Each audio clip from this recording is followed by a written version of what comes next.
At 5:47 in the morning, Zarya Freeman's entire life got handed to someone else's disaster. Her sister ran. The wedding couldn't. And a man whose name made senators flinch was standing at an altar in 4 hours, expecting a bride he had never actually met. Zarya was the backup plan, the forgotten daughter, the one who fixed things nobody asked her to fix and disappeared into rooms nobody thought to check. Now her father was looking at her, really looking at her, for the first time in years. And what he saw wasn't a daughter, he saw a solution. If this story already has you hooked, hit that like button right now and drop a comment telling me what city you're watching from. I want to see exactly how far this story travels. Now, let's get into it. The note was 6 lines long. Denise Freeman read it 3 times before her legs stopped working. She sat down on the edge of Simone's bed, the same bed still warm from the body that had recently vacated it, and her hands started shaking in small, involuntary tremors that she could not control no matter how many times she pressed her palms flat against her thighs. The room smelled like Simone's perfume, something expensive and floral and suffocating. The closet door was hanging open, and the wedding dress, $47,000 of hand-stitched Belgian lace, was still on its padded hanger, exactly where the stylist had left it the night before. Simone was not inside it. Simone was gone. The note said she was sorry. It said she loved them. It said she had a bag packed and a passport and a person she wasn't naming who had promised her a different kind of life. The handwriting was clean and deliberate, each letter formed with the careful precision of someone who had practiced this goodbye many times in private before committing it to paper. At the bottom, in slightly smaller print, Simone had added, "Don't let him find me." Denise read that part 4 times. Then she walked down the hallway and knocked on the door to her husband's study. Gregory Freeman opened it in his bathrobe. He was 61 years old, silver-haired and wide-shouldered, a man whose entire physical presence communicated that he had built things and broken things in equal measure throughout his life. He read the note standing in the doorway with his reading glasses perched at the end of his nose, and his expression didn't change at all. That was the part that frightened Denise the most. Not anger, not panic, just Gregory's face going very still and very cold in the way it did whenever he shifted from being a father into being something else entirely. "How long ago?" he asked. "I don't know. Her bed was cold when I checked." "Hours, then." He folded the note carefully and set it on his desk. "Who else knows?" "Nobody. I came straight to you." Gregory walked to the window. Outside, downtown Chicago was still gray and barely awake. The skyline pressed flat beneath a low ceiling of dark clouds that had been threatening rain since midnight. The street below was empty except for 2 of his security details standing at the building's entrance, their breath visible in the cold morning air. "What time is the ceremony?" Gregory asked. 11. Denise's voice was very quiet. "Gregory, the caterer arrives at 8, the flowers at 9. He wasn't talking to her anymore. He was running a logistics problem, which was the only kind of problem Gregory Freeman had ever truly known how to solve. Minjay's people land at O'Hare at 7:15. His head of security sends a confirmation to me when the motorcade leaves the airport. Gregory, listen to me. Nobody at the ceremony has met Simone in person." He said it like a fact he was testing. "The arrangement was conducted entirely through intermediaries. The Kang family has photographs, but the photographs are 2 years old." The room went very quiet. Denise understood what her husband was doing before he finished the thought, and the understanding arrived like something cold pressed against the back of her neck. "No," she said. "The height is close. Gregory, no." "Denise." His voice didn't rise. It never rose. That was always the problem. "I need you to think about what we lose if this wedding doesn't happen today. Not just the money, the territory, the distribution agreements. Everything we've been building for the last 4 years gets dismantled before noon. She's our daughter. Simone made her choice. I'm talking about Zarya." Gregory was quiet for a moment. He picked up his phone, looked at something on the screen, and set it back down. "Go wake her up." Denise stared at him. "You can't be serious. She's 25 years old. She doesn't know anything about Minji. She doesn't know anything about the arrangement. Then I'll explain it to her." "Gregory?" "Denise." He finally looked at her. "Go wake her up." Zarya Freeman's bedroom was at the far end of the apartment, separated from the rest of the family's living space by a long hallway, and what she had always privately understood to be mutual, unspoken preference for distance. The room itself was evidence of a life lived mostly inside her own head, canvases stacked against the walls in overlapping rows, jars of acrylic paint arranged by color on a wooden shelf she had built herself from a kit. She ordered online 3 years ago, sketches pinned to a corkboard above the desk, reference photographs and torn magazine pages, and color studies for projects she was always working on and rarely finishing. She was awake when her mother knocked. She'd been awake for an hour, lying on her back staring at the ceiling with her headphones around her neck and a half-read novel face down on her chest. This was normal for her. Sleep had never come easily, and she had stopped fighting it years ago.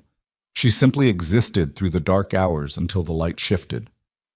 "Come in," she called. Her mother looked wrong when she opened the door. That was the first thing Zarya noticed. The specific wrongness of her mother's face. The way the composure she maintained at all times had developed a hairline fracture around the eyes.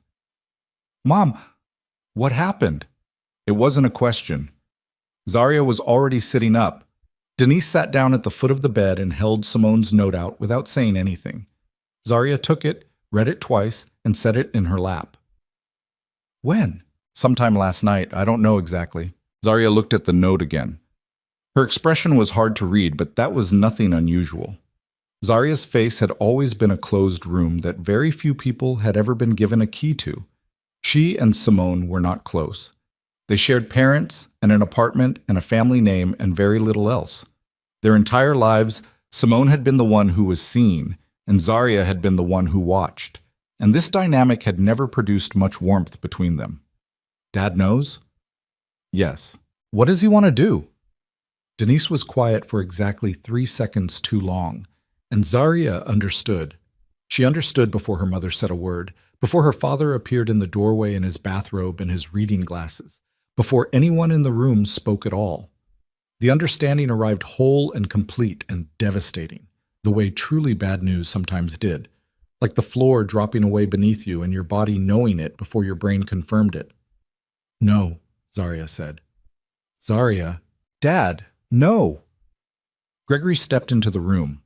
He looked at the canvases against the walls, at the paint jars on the shelf, at his younger daughter sitting on her bed in an oversized sleep shirt with a note about her sister's disappearance in her lap. His expression suggested that he was experiencing the room the way a person experienced a foreign country, aware that it had internal logic but unable to quite access it. "I need you to hear me out," he said. "I heard you out the second Mom walked through that door. The answer is no." "You don't know what I'm asking yet. You're asking me to walk down an aisle and marry a stranger and pretend to be Simone." Zarya's voice was completely flat. "That's what you're asking. There's no version of this conversation where that's a different ask." Gregory sat down on the corner of her desk chair and leaned forward with his elbows on his knees. He was doing the thing he did when he needed someone to cooperate. His voice dropped, his posture softened, his entire presentation shifted from executive to father in a way that Zarya had learned before she was 10 years old was entirely performative and directed toward outcomes he had already decided on. "The Kang family and this family have been in negotiation for 4 years, he said. "This marriage is the keystone of an agreement that keeps our entire financial network solvent. Without it, by the end of this year, we lose the distribution agreements, the territory protections, and the legal cover that's been keeping 2 federal investigations from becoming indictments. You understand what I'm saying? I understand you're describing consequences you created for yourself." "Zarya, Dad." Her voice didn't waver. "You built a deal on the premise that you could sell your daughter to a crime boss. Simone refused. That's a problem you made." Gregory stared at her for a long moment. Then something shifted behind his eyes. Not remorse, not exactly, but a recalibration. "If the deal collapses," he said quietly, "your mother faces criminal exposure, not just financial ruin. Criminal exposure, the kind that includes a federal attorney and a sentencing hearing." The room went very silent. Zarya looked at her mother. Denise was staring at the floor with the expression of a woman who had known this card was going to be played and had spent the last 20 minutes deciding whether she was going to allow it. "Is that true?" Zarya asked. Her mother didn't answer, which was its own answer. Zarya sat with that for a long moment. The city outside her window was beginning to lighten at its edges, gray turning pale and pale, turning something close to silver. She could hear the distant sound of a truck on the street below, the low moan of the wind around the building's upper floors. She looked down at the note in her lap. "Don't let him find me." "What do you actually know about him?" she asked, her voice very quiet now. "He's 34. He inherited the network from his father 6 years ago and tripled its reach. He runs legitimate business operations as a front. He's not an idiot." Gregory's delivery was careful, the kind of careful that meant he was choosing what to leave out as much as what to include. "He operates with a strict internal code. He doesn't touch civilians. He's a mafia boss. He's a man who keeps agreements. Dad, Zarya." Gregory leaned forward another inch. "I'm not asking you to love him. I'm asking you to stand in a room with him for 45 minutes and say 8 words. Zarya stared at him for a long time. Then she picked up the note from her lap, looked at her sister's handwriting one more time, the careful letters, the apology, the name she didn't write, and set it on the bed beside her. 4 hours, she said. Gregory blinked. "What?" "The ceremony is at 11. It's not even 6. I need 4 hours to think." She stood up. "Leave my room." "What?" She didn't spend 4 hours thinking. She spent 4 hours angry, which was different. The anger was a quiet kind, the kind that didn't produce noise or dramatic action, but simply settled into the body like weather, pressing into the chest and the space behind the eyes, and the tight, controlled set of the jaw. She took a long shower. She made coffee. She sat at her desk and stared at an unfinished canvas on the wall. A study in grays and dark blues, half-formed shapes that she had been working on for 3 weeks without identifying what it wanted to become. At 9:30, she walked back down the hallway and found her father on the phone in the kitchen. "I'll do it," she said. Gregory lowered the phone. His expression shifted through something: relief, calculation, a flicker of something that might have been guilt if she had looked at it long enough. She didn't look at it long enough. "There are conditions," she said. "All right, you don't get to manage how this goes from here. If I'm walking into that room, I'm walking in as myself, not as a performance of Simone. I'll say the words they need me to say. After that, I make my own decisions." The agreement requires a public marriage. I know what the agreement requires. I read the contract last year when you left it on the dining table and forgot I was in the apartment. She watched his face do something complicated. "I'm not an idiot either, Dad. I just never said anything because it wasn't my problem yet." Gregory was quiet for a moment. "He'll know you're not Simone. Obviously. You're not worried about that?" Zarya looked at it with an expression that contained several years of practice at saying nothing while meaning a great deal. "That's his problem," she said. "Not mine. Pasik." The cathedral on North State Street was not technically a cathedral. It was a privately owned historic building.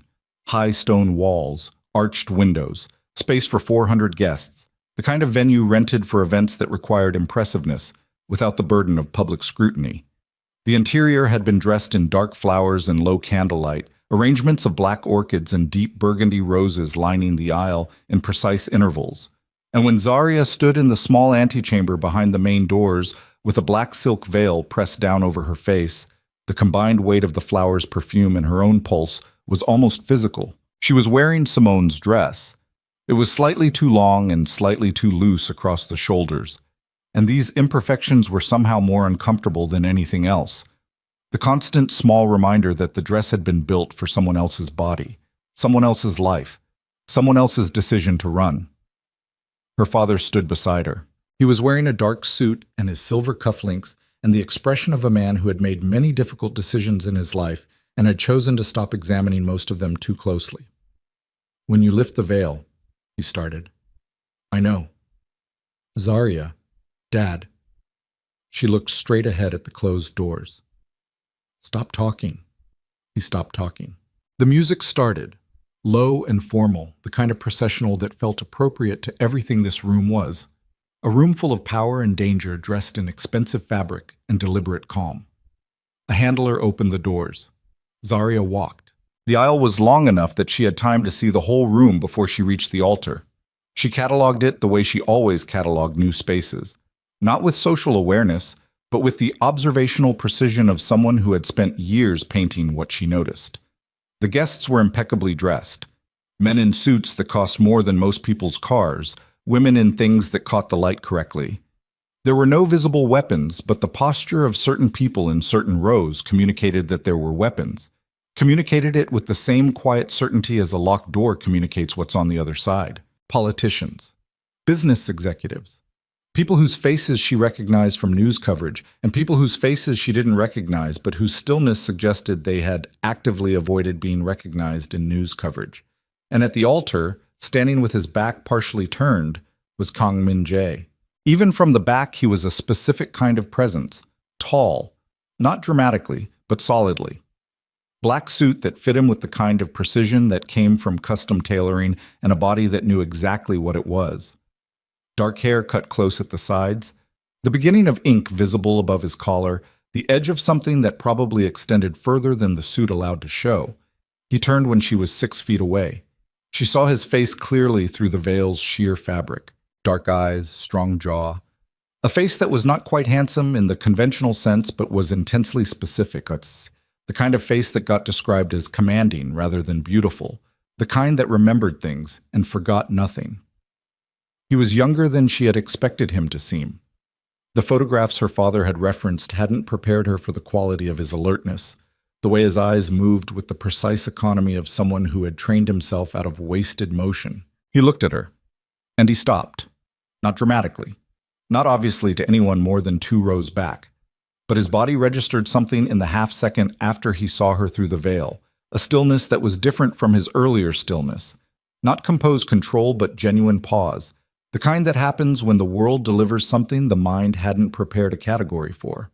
Zarya stopped beside him. The officiant began to speak. She kept her eyes forward. The ceremony was short. Her father had said 45 minutes, but it was barely 30. The legal language, the formal Korean phrases Min-jae recited with quiet precision, the English vows Zarya repeated in a voice she did not allow to shake because she had decided before she walked through those doors that she would not give anyone in this room the satisfaction of her uncertainty. Then came the veil. Min-jae reached for it. His fingers touched the edge of the silk, and Zarya felt the change in his body before she saw it in his face, the microscopic recalibration in his posture, the fractional adjustment of his breathing. He lifted the veil. He looked at her, and she looked back. For 3 full seconds, neither of them spoke or looked away. And in those 3 seconds, Zarya understood several things simultaneously. That he knew, that he had known, the moment he looked through the veil, that he was deciding right now what to do about it, and that whatever he decided would happen in the next 5 seconds with 400 people watching. She kept her face completely still. She did not apologize with her expression. She did not plead. She met his gaze straight on with the particular quality of exhausted honesty that comes from a person who has spent so long surviving difficulty that one more difficulty has simply been added to the running total. His jaw moved, the smallest possible movement, not anger, something more controlled than anger, assessment. And then Kang Min-jae kissed her. It was brief, contained, the appropriate duration and contact for a wedding ceremony in a room full of witnesses. His hand came up and touched the side of her face, in a gesture that read to the room as tenderness and communicated to Zarya. Something she couldn't name yet, something careful and specific, and not at all what she had expected from a man whose reputation was built on being completely unpredictable. The room applauded. Zarya did not exhale. She waited until she was certain no one could read her face before she allowed herself to feel the full weight of what had just happened. She was married, to a man who knew she wasn't who she was supposed to be. And he had said nothing. The reception was held at a private venue 40 minutes from the cathedral, a sprawling modern space with glass walls and catered excess, and the kind of careful, expensive neutrality that could function as the backdrop for either a corporate merger or a criminal power demonstration, which Zarya understood was probably intentional. She was placed at the head table. Min-jae sat beside her. They had not spoken since the ceremony. The motorcade from the cathedral had seated them in the same armored vehicle, separated by a formal and deliberate 12 inches, with 2 of his security people in the front seats. Nobody spoke during the drive. The city moved past the tinted windows in a gray blur, and Zarya sat with her hands in her lap and her veil folded on the seat beside her, and her mind very deliberately focused on the immediate and concrete, because she had found a long time ago that the immediate and concrete was the only manageable territory when everything larger had gone sideways. At the reception table, with champagne glasses being raised around them and conversations in Korean and English, and at least one other language she couldn't identify flowing across the room, Min-jae turned slightly toward her. "Kang Zarya," he said quietly. It was the first time anyone had used her new name. The combination sat strangely in the air between them. "Is that something you decided just now?" she asked. "It's your name." "My name is Zarya Freeman." "Was." He lifted his glass, not to her, but toward the room, a gesture of acknowledgement to someone across the floor. "Tell me which one ran." Zarya looked at the table in front of her. "Simone?" "Older sister." "Yes." "Your father's decision or your own?" She turned to look at him directly. Up close, without the ceremony between them, he was more readable than she expected. Not open, not warm, but specific in the way that very controlled people were sometimes more revealing than they intended to be. The careful arrangement of his expression suggested it cost him something to maintain it. "Does it matter?" she asked. "Not legally." He picked up his fork and looked at his plate with the expression of a man who intended to eat it because it was there rather than because he was hungry. "Personally, it tells me things." "What kind of things?" "Whether you're a person who acts or a person who gets acted upon." "Which do you prefer?" He glanced at her sideways. "I haven't decided yet." "Let me know when you do." He was quiet for a moment. Around them, the room churned with conversation and music and the particular performative warmth of an event where most guests were conducting simultaneous social calculations. A woman in a red dress laughed too loudly at something near the bar. A man in a dark gray suit stood in the corner nearest the exit and drank nothing and watched everything. "Your sister," Min-jae said. "She left a note?" "Yes." "What did it say?" "That she was sorry, and that she wasn't coming back, and that nobody should look for her." Zarya looked at him. "The last part was specifically about you." Something moved behind his eyes. She couldn't classify it. Not hurt exactly, but something adjacent to it. The expression of a man who has been refused something he didn't particularly want, but whose refusal still registered as a statement about his value. "Smart woman," he said. "She's not wrong to be afraid of you." "No." He said it without inflation or apology.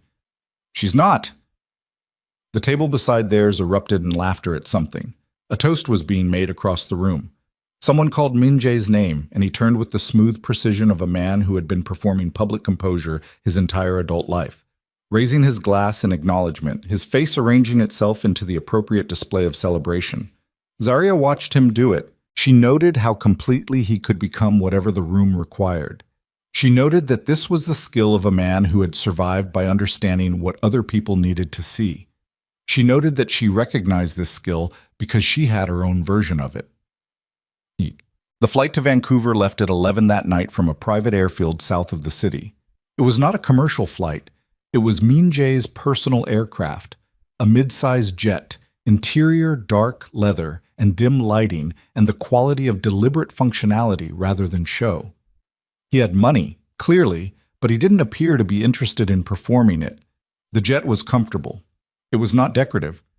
Zarya sat by the window. Min-jae sat across the aisle with a tablet propped on the armrest, going through documents with the focused efficiency of a man who treated every available hour as a resource not to be wasted. Two of his security details sat at the front of the cabin, separated from them by a partial partition. The sound of the engines was constant and low.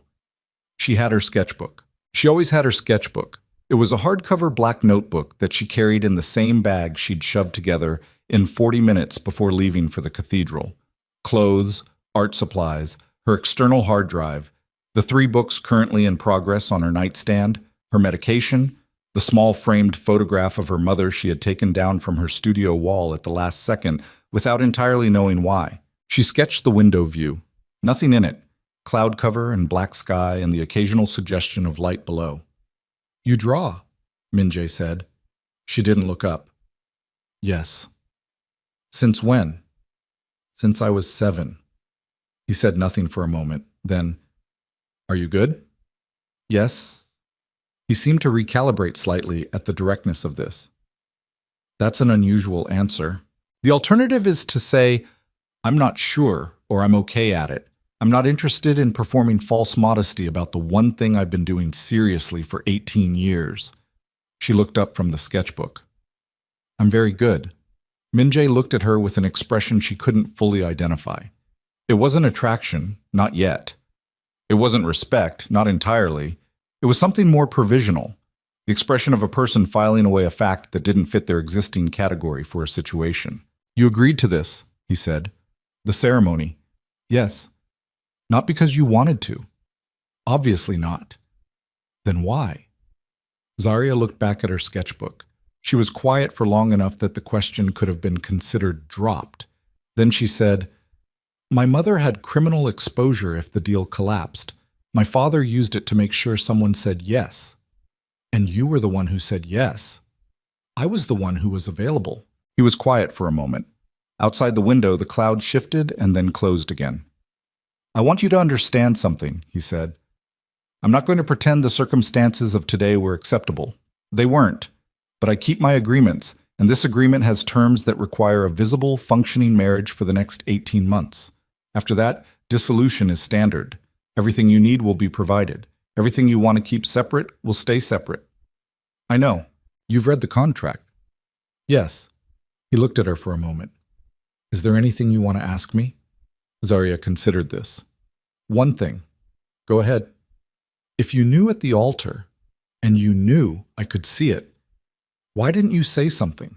Min-jae looked at the tablet in his hands, which had gone dark while they were talking. He didn't answer immediately. When he did answer, it was with the quality of a man who chose words the way a surgeon chose instruments, not quickly, not casually, with full awareness of what each one would do once deployed. Because, he said, the woman standing in front of me looked like she was holding the weight of every person in that room on her back and had decided not to collapse under it. Zarya looked at him. I respect that kind of endurance, he said, even when I didn't ask for it. She held his gaze for 3 seconds. Then she looked back at her sketchbook. Thank you, she said. That's all I needed to know. Neither of them spoke again for the remainder of the flight. But sometime in the second hour, when Zarya had set the sketchbook aside and was staring out the window at the dark space where the sky met the mountains, she became aware that Min-jae had stopped working too, that he was looking at the same darkness she was, and that the silence between them had shifted from cold to something less defined, not warm, not comfortable, not safe by any definition she trusted yet, but different. She told herself it meant nothing. She had been telling herself things meant nothing for 6 years, and she was very good at it. But the thing about Kang Min-jae, the thing she had not been prepared for, the thing that would take weeks to fully understand, was that he was extraordinarily good at noticing the things people were trying not to let him see. And in the 37,000 feet of dark sky between Chicago and Vancouver, he had already noticed her. The limousine that met them at the private airfield drove them up into the hills north of the city, following a road that curled along the cliff edge above the coastline. The Pacific was invisible in the dark but audible, a distant, persistent sound beneath the wind, the ocean asserting its presence without needing to be seen. The estate appeared at the end of a long private driveway, massive, modern, all clean lines and dark stone and glass panels that must have faced the water and caught extraordinary light and daylight. Now, in the late hours of what had been one of the longest days of Zarya Freeman's life, it looked like a fortress. The front door was opened before they reached it by a woman who appeared to be in her late 60s, small and extremely upright, with close-cropped steel gray hair and the expression of someone who had spent decades developing an absolute personal policy of not being surprised by anything. Madam Yun-hee, Min-jae said. There was something in his voice when he said her name that was different from everything else Zarya had heard from him today, marginally softer. The particular tone reserved for people who had known you before you became what you currently were. The woman looked at Zarya with the level, unhurried assessment of a person who would decide what she thought of you on her own schedule and could not be rushed. Your room is prepared, she said to Min-jae. Then to Zarya, without shifting her expression, yours as well. Separate wing, as instructed. Thank you, Zarya said. Yunhee looked at her for one more moment, not unfriendly, but thorough. Then she nodded once and stepped aside. The inside of the house was exactly what its exterior promised. Clean, considered, expensive in a way that prioritized space over display. High ceilings, dark wood floors, the kind of furniture that was built to last rather than to impress. Through the far wall of glass, the night showed nothing but the distant shape of the water and the ghost of the mountains behind it. A hallway led to the east wing. A second hallway led to the west. Zarya stood at the junction. Min-jae stopped beside her. He looked down at her, the small height differential suddenly concrete in the stillness of the empty house. In the low interior light, his face looked slightly different than it had in the cathedral. More tired. The composed exterior showing the faintest hairline cracks around the edges. The way things showed their structure when the performance pressure was finally off. East wing, he said. Your room is at the end. There's a studio space that was built as a second sitting room. You can use it however you want. She looked at him. You set up a studio. I had it cleared. It gets the best morning light. He said it without particular emphasis, like it was logistical information rather than consideration. Zarya was quiet for a moment. Min-jae, she said. Yes? Today was the worst day I've had in a long time. She said it simply, with no demand in it. I'm going to sleep now. Whatever this is, she gestured at the space between them, the house, the night, the entire impossible architecture of the situation they were both standing inside. We can figure it out tomorrow. He looked at her for a moment. Good night, Zarya, he said. It was the first time he'd used only her first name. She walked down the east hallway toward the room she hadn't chosen, in a house she hadn't asked to live in, married to a man she'd met 7 hours ago. Behind her, she heard Min-jae's footsteps moving in the opposite direction. And somewhere outside, beyond the glass, the Pacific kept moving, slow and indifferent and ancient, completely unconcerned with the particular smallness of the two people inside that house, and everything they hadn't said yet, and everything they were going to have to survive in order to become, eventually, whatever they were going to become. Zarya closed the bedroom door, sat down on the edge of the unfamiliar bed, and allowed herself exactly 60 seconds to feel the full weight of everything before she put it away, somewhere deep and manageable, and lay down in the dark to wait for morning. She was asleep before she finished counting. In the west wing, Min-jae sat at the edge of his own bed with his jacket folded over the chair and his phone face down on the nightstand. He wasn't looking at anything in particular. He was running through the events of the day in the precise, systematic way he processed everything, identifying variables, mapping implications, deciding where he had miscalculated. He had expected many things today. He had expected to be angry. He had planned for anger, had rehearsed contingencies for a marriage that began with an insult. He had not expected to find the woman at the altar already aware of the insult, already absorbing it without requiring him to name it, already past the place where apology would have made any difference, standing in borrowed silk in a room full of people who saw her as furniture, looking at him through that veil with eyes that were exhausted and present, and he stopped the thought. His phone lit up on the nightstand. A message from his head of security. Routine confirmation of the overnight perimeter status. Min-jae picked it up. Read it. Set it down. Looked at the ceiling. She read the contract, he thought. A year ago, apparently, and never said anything because it wasn't her problem yet. He lay back on the bed without removing his shoes. Tomorrow there would be security briefings and business matters, and the complex social architecture of introducing his new wife to the people whose opinion of her would determine her safety in his world. Tonight, he was simply going to admit to himself what he already knew, that Kong Zarya was not what he had planned for, and that for the first time in a very long time, he had no idea what came next. 12 days later, Min-jae's phone rang at 3 a.m. from a number he had deleted 3 years ago. He knew before he answered whose voice he would hear. He answered anyway.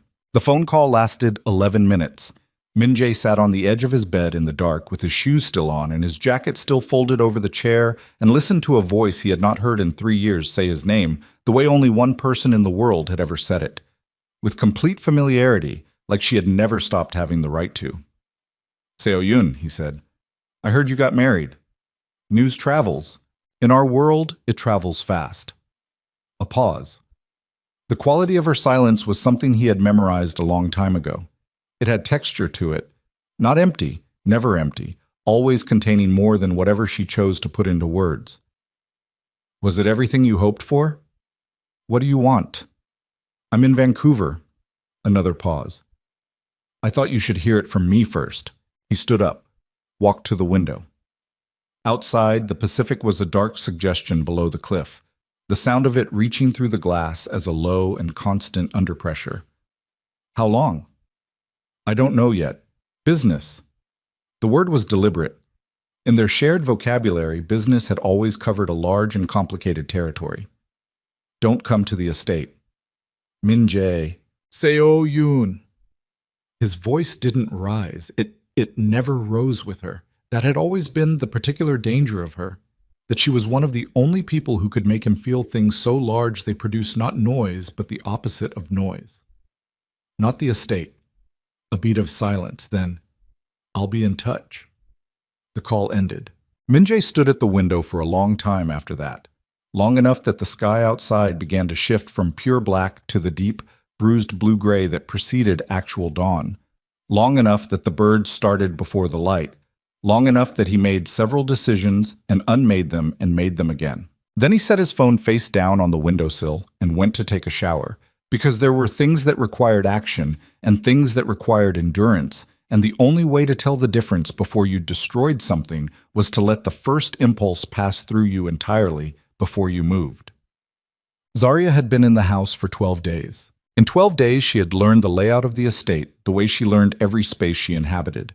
Not by being shown, but by moving through it, touching the walls, understanding where the light came from, and at what hours and what it did to the color of surfaces she passed. The east wing was hers. 3 rooms, one of which was the studio Min Jae had cleared for her, and she had spent most of her time there. Canvases set up against the wall, her paints organized the way she always organized them, her music playing through the small portable speakers she'd brought from Chicago, because the silence of the house was too specific in the early hours. The house had staff, 4 of them full-time, plus the security perimeter she had learned to stop noticing except at its edges. Madame Yoon-hee ran everything. She was in the kitchen every morning at 6, not making breakfast, not doing anything in particular that could be named, simply being present in the space with a cup of tea and the expression of a woman who had decided that the kitchen was her territory and the rest of the world was welcome in it only on her terms. The first morning, Zarya had come in at 6:15 in paint-stained overalls looking for coffee, and Yoon-hee had looked at her with the unhurried thoroughness of a custom official at a very particular border. "You drink coffee," Yoon-hee had said. "Black." "Sit down." Zarya sat down. The coffee appeared. It was very good. They did not speak again for several minutes. Then Eun-hee had said, without looking up from whatever she was reading, "The cabinet hinge on the second door to the left is loose, has been for 6 months. 3 different people have been asked to fix it. Do you have a screwdriver? Second drawer." Zarya fixed the hinge. Eun-hee refilled her coffee without being asked. This established between them a relationship that required no further negotiation. Min Jae, in those 12 days, was a presence Zarya felt more than engaged with directly. He was in the house, but he was occupied. Meetings conducted in the study behind closed doors, phone calls that ended when she passed the hallway, the constant low-level activity of a man who ran a large and complex operation and treated his own home primarily as a base of operations. They ate dinner together 4 times. The conversations were careful and lateral, moving around the edges of anything real. But the kitchen happened. It happened accidentally the 3rd night. Zarya couldn't sleep, which was normal for her, and she'd come down at 2 in the morning to make tea and found Min Jae at the kitchen table with a half-eaten bowl of leftovers and a document he closed when she walked in. They had both paused in the slight awkwardness of unexpected proximity and then simply not left, because leaving would have required more deliberate decision than staying. They talked for an hour that night. Nothing important. The kind of conversation that happened when 2 people were too tired to perform and accidentally defaulted to honesty.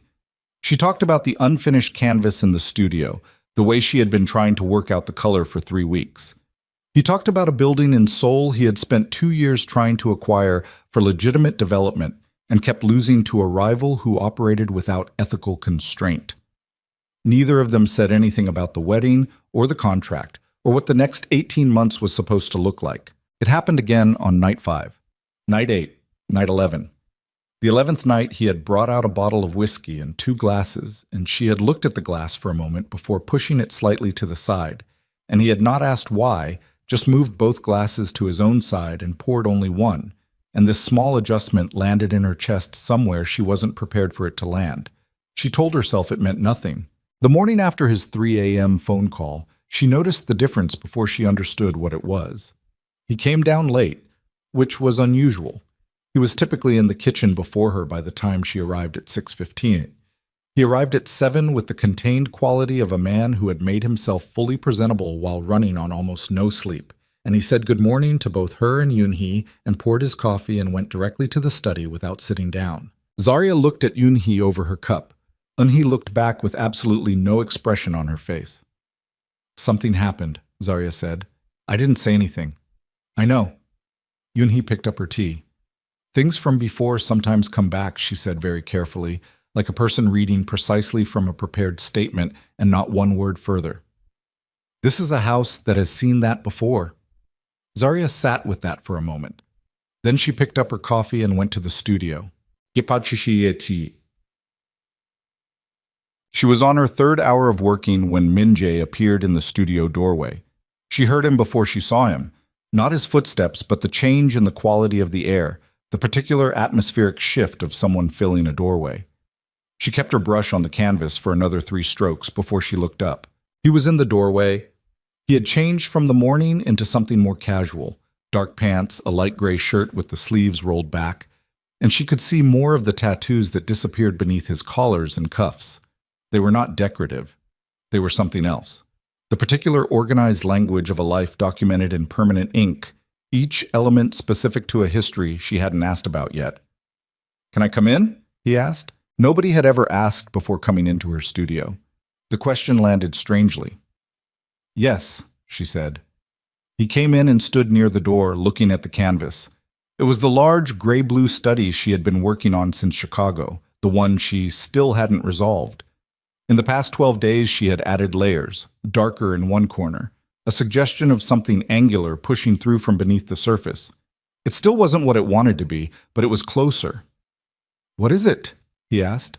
"I don't know yet." "Does it have to be something?" "No, but it usually turns out to be something whether I plan it or not." He was quiet for a moment, looking at the canvas with the focused, non-performative attention of someone who was actually looking rather than demonstrating interest in looking. She appreciated the difference. "I need to tell you something," he said. She set her brush down, picked up the rag, turned to face him properly. "Someone I used to know is in Vancouver," he said. "I found out last night. She's here for business, her own. Nothing to do with you directly." "She? Her name is Han Seo-yoon. We were—" He paused. A fractional pause, barely perceptible, but she caught it. "There was a relationship, several years ago. It ended." Zarya looked at him. "Why are you telling me?" "Because it will reach you anyway. People in my circle will mention it. They'll want to watch how you respond. I'd rather you hear it from me first than perform a reaction you weren't prepared for." She considered this. "Is she dangerous?" "To you? No." "To you?" He was quiet for a moment longer than the answer should have required. "History is always dangerous," he said, "in the sense that it doesn't fully resolve. It just goes dormant." "That's not a no." "It's the most honest answer I have."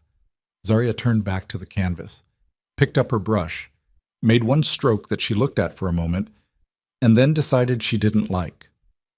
"Thank you for telling me," she said. "I mean that. It was the right call."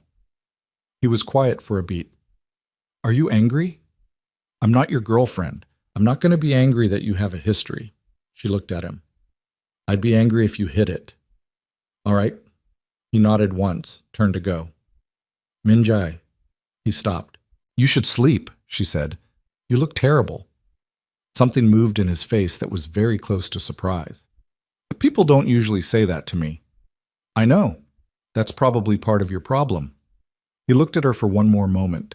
Then, barely, the smallest possible concession of his composure. "Good night, Zarya." "It's 8 in the morning." "I'm aware." He left. She looked at her canvas for a moment. Then she started painting again, and the darkness in the corner got deeper and more deliberate, and she didn't think about why. Seo Yoon came to the charity gala. The event was held 3 days later at a hotel in downtown Vancouver, a fundraiser for a children's medical foundation, the kind of event that functioned simultaneously as legitimate philanthropy and social territory marking for the upper strata of the Pacific Northwest's complicated financial ecosystem. Min-jae attended these things regularly. The optics of charitable participation were, as he had once explained to Zarya with the flat pragmatism that was becoming familiar to her, excellent cover for several kinds of conversation that couldn't happen in office buildings. He had asked her to come. Not demanded. Asked. With the specific phrasing of someone who was making a request rather than issuing an instruction, which Zarya noted because she paid attention to such distinctions. She wore a dark emerald dress she had bought online without telling anyone, arrived at, and had an argument with herself about in the East Wing bathroom for 20 minutes before putting on.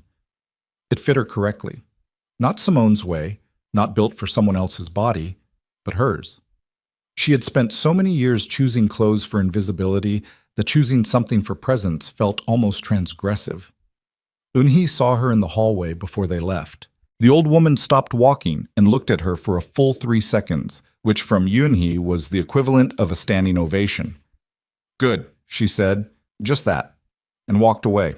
The gala was everything Zarya had catalogued from the wedding magnified and mixed with a veneer of social warmth that made it more difficult to navigate, not less. She moved through the room with Min-jae's hand resting at the small of her back.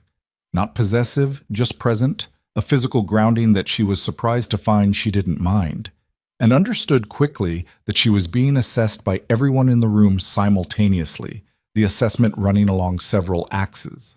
Was she impressive enough? Was she controllable enough? Was she a strategic asset or a liability in the complicated social mathematics of the world she had married into? She found to her own surprise that she didn't care. She had spent so many years trying to be invisible in rooms that didn't want to see her. She had forgotten how to care about the assessments of rooms that saw her as decoration. The forgetting felt clean. Dinner was seated. She was placed between Min-jae and a man named Park, who ran a shipping operation out of Seattle and spent the first course explaining his business to her and the patient, simplified way that men sometimes used with women they had decided were primarily decorative. She let him finish. Then she asked 3 questions that demonstrated she understood the regulatory environment for Pacific shipping operations and the specific vulnerability his business model had to recent changes in cross-border asset classification. Park stared at her for a moment. Min-jae, to her left, did not look at her. But she felt the particular quality of his stillness shift. Across the table there was a man, mid-50s, well-dressed, the comfortable confidence of old money, who had been speaking loudly for most of dinner about a redevelopment project on the city's eastern waterfront. Zarya had been listening with part of her attention. The project involved the demolition of 3 blocks of older housing and the displacement of approximately 400 immigrant families who had lived in the area for decades, in exchange for luxury condominiums that the man described as elevating the neighborhood's profile. She let him finish that sentence. Then she said, "What happens to the families?" The table went quiet. The man looked at her with the expression of someone who had not anticipated a question from the decorative direction. "I beg your pardon?" "The 400 families in the current housing.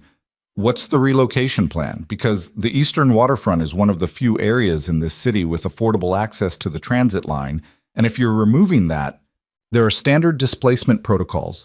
Those protocols have a 6 to 8 month processing period during which families are in temporary housing without school continuity for their children. I'm asking what your specific plan is, not what the standard protocol is." The silence at the table had a particular quality to it, not hostile, but watchful. The kind of silence that happened when a room recalibrated. The man's face had gone slightly red. "I don't think this is the appropriate motu." "I'm asking a direct question about a public development project at a dinner table," Zarya said. "I'm not sure what's inappropriate about that."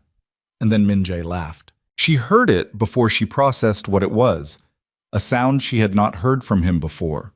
Low and genuine and entirely unperformed, lasting only 3 seconds before he brought it back under control. But 3 seconds was enough. Several people at the table looked at him with the expression of people who were recalibrating something. He caught her eye, and there was something in his face, not just amusement, but something behind it, something that looked briefly, completely unguarded. She looked away first.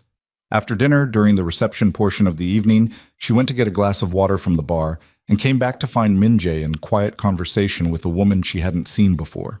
She understood immediately who it was.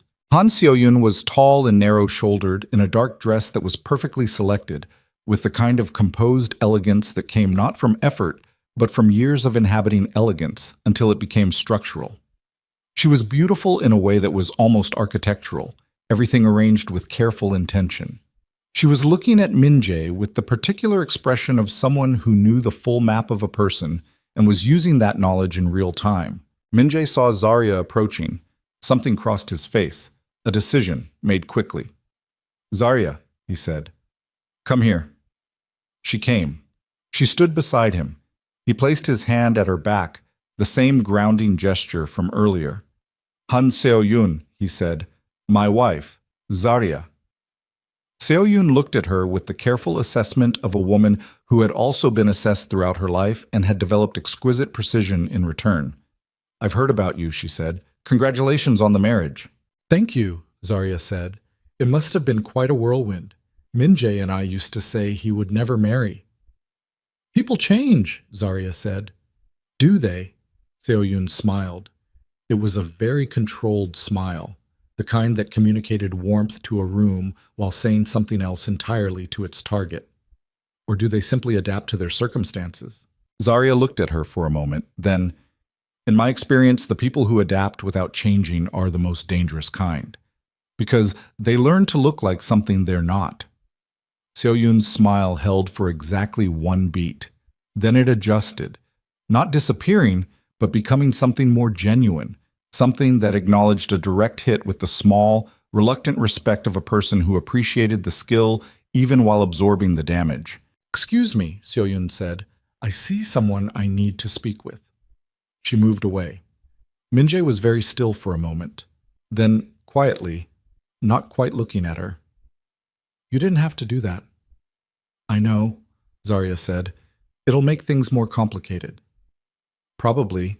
She picked up her water glass. "She came here to see how I'd respond. I just told her." He was quiet. She could feel him processing. Then, low enough that it was only for her, "Are you all right?" It was the second time he had asked her that. The first time had been on the flight from Chicago. Both times with the same quality. Not performance, not management, but something that had the weight of actual wanting to know. "I'm fine," she said. It was mostly true. She stood beside him for the rest of the evening, and she did not look for Seo-yoon in the crowd again, because looking would have communicated something she wasn't prepared to examine. Seo-yoon's business in Vancouver did not conclude quickly. It extended. A week became 2. Min-jae's behavior in the house changed in ways that were subtle and cumulative. The way weather changed, the way erosion worked, not in a single dramatic event, but in the slow accumulation of small adjustments that eventually produced an unmistakable alteration in the landscape. The kitchen visits stopped, not suddenly. First they became shorter, then every other night, then not at all. He moved his work earlier, his evenings later, the closed study door becoming a permanent feature of the house's atmosphere. Zarya noted it without addressing it. She had no language for addressing it that didn't require claiming something she had told herself she hadn't claimed. She went to the studio. She painted. She fixed a cracked tile in the East Wing bathroom that had been cracked since before she arrived, and that no one had apparently found worth attending to. She ate breakfast with Yoon-hee. She read. She ran the cliff path in the mornings, which she had started the second week because the house was beginning to feel like something she needed to escape from at intervals in order to return to. One of Min-jae's security team, a younger man named Tae, who was assigned primarily to the estate's interior perimeter, had started joining her on the cliff path. Not because he was required to, she gathered, but because he had seen her going out alone on the 4th morning and had looked uncomfortable enough about it that she had told him he could come if he wanted. He was quiet and earnest and 26, and deeply out of his depth around her in a way she found genuine rather than irritating. "Does it bother you?" he asked one morning, about 2 weeks after the gala, as they reached the southern point of the path where the cliff dropped cleanly to the water. "Not knowing anyone here?" "I'm used to not knowing people," Zarya said. "That's not—" He stopped. Recalibrated. He was careful with words in the way of a person who had learned that careless words in his line of work had consequences. "That's not a good way to live." "No," she agreed. "It's not." They stood for a moment looking at the water. Below them, the Pacific was gray-green and cold-looking, moving in its enormous, indifferent way. "He's different," Tay said. "When you're in the room." She looked at him. "Don't." "I'm not trying to—" "Tay." Her voice was quiet and specific. "Don't." He looked away. "Yes, ma'am." They ran back in silence. The confrontation happened on a Tuesday. It happened the way confrontations usually did, not because anyone planned it, but because things that have been accumulating past their capacity to be contained eventually find their own exit. It was 11 at night. The house was quiet. Zarya had been in the studio for 6 hours working on a piece that had stopped making sense to her around hour 4, but that she had kept working anyway because stopping would have required her to sit in the particular quality of the house's recent silence. She came out for water. Minjae was coming out of the study at the same moment. They both stopped in the hallway. He looked tired, more than tired, eroded specifically, in the way of a person who had been managing something expensive for a sustained period. The composure was still there, but it had the quality of something being maintained through effort rather than ease. "Late," she said. "Yes." He didn't offer more. She moved toward the kitchen. He followed, which she read as not intentional. He was heading to the same destination, and her route happened to overlap. They stood in the kitchen in the particular arrangement of two people who had discovered over 3 weeks of late-night occupation that each had a specific location in the room. She stood at the counter near the window, he stood near the island, and the arrangements had become habitual enough that they both moved toward their positions automatically before either acknowledged having done so. She filled her glass. He opened the refrigerator, looked into it, and closed it again without taking anything. The silence was different from the ones that had preceded it. It had a tension in it that the earlier silences hadn't. Those had been easy, companionable, in the accidental way of two people in proximity who had run out of the energy required for performance. This silence had something pressing against it. "Are you meeting with her?" Zarya asked. Minjae turned. "What? Seoyun?" She kept her voice completely level. "Are you meeting with her?" A pause that was 3 seconds long. "We've had 2 meetings, business-related." "Business?" "Zarya, I'm not accusing you of anything." She looked at him. "I'm asking a factual question about whether you're meeting with someone, because you stopped coming to the kitchen and you stopped being present in this house in any way that isn't functional, and I'm trying to understand whether that's about her or about something else." He was quiet for a moment. The quality of his silence was doing something she recognized. It had the specific compressed quality of a person holding several competing things simultaneously, deciding in real time which one could be safely released and which needed to stay contained. "She's requesting my involvement in something," he said, "a business negotiation that crosses into territory I don't normally operate in. And you're considering it." "I'm considering the implications of it." "What are the implications?" He looked at her. "That's not something I need to share with you at this stage." The words hit differently than he probably intended. Not cruel, matter-of-fact, the language of a man who had spent years operating in compartments and had not yet fully recalibrated for what this particular domestic arrangement actually required of him. Zarya set her water glass down on the counter. "Okay," she said. "Zarya—" "No, I heard you." Her voice was still level. That was one of the things about her. The anger didn't produce volume. It went inward and sharpened. "I understand that there are things about your operation that aren't my business. That's fine. But the kitchen conversations were real, Minjae. The late nights were real. And you've shut all of it down without saying a word about why.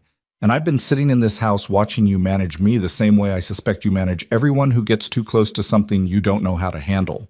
He said nothing. "If it's Seoyun, if seeing her again has—" She stopped, restarted. "I'm not going to pretend I don't know what she is to you.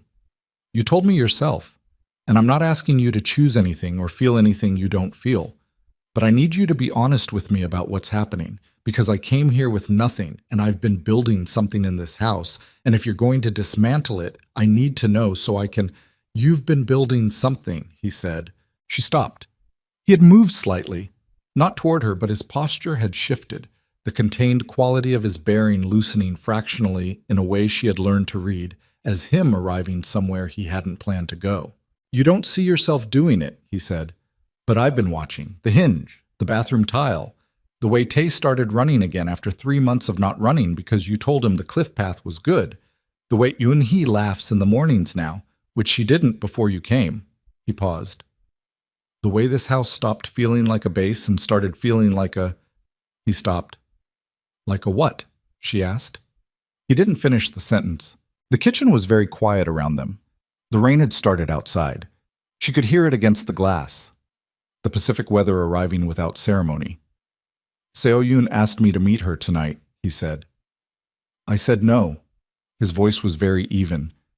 I said no because there are things happening in this house that I don't want to damage by being careless. And then I spent the last 4 hours in that study trying to figure out whether the thing I'm protecting is a business asset or... He stopped again. The sentence hung between them. Zarya looked at him. The rain came harder against the windows. Somewhere in the east wing, one of the glass panels shuddered in its frame. Min-jae, she said quietly. I know, he said. Like she had asked a question, like he already knew both the question and the answer and was not ready for either.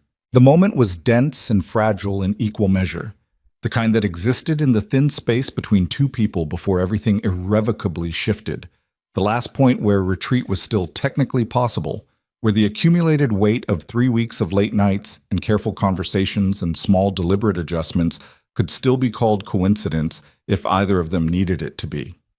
Zarya picked up her water glass. Come to the kitchen tomorrow morning, she said. He looked at her. 6:15, she said. Same as before. She walked to the door. At the threshold she stopped without fully turning. Don't make me ask twice, she said. She went back to the east wing. She lay awake for 2 hours listening to the rain. At 6:14 the next morning, she came into the kitchen. At 6:15, she heard his footsteps in the hallway. But when she turned, it wasn't Min-jae standing in the kitchen doorway. It was Han Seo-yoon, standing in Min-jae's house in the early morning light, wearing the expression of a woman who had spent the night somewhere she had no right to be and wanted Zarya to understand exactly what that meant. I think, Seo-yoon said in the careful English she deployed like a precision instrument, that you and I should have a conversation. Zarya did not move. That was the first thing. The absolute stillness that overtook her body the moment she registered who was standing in the kitchen doorway.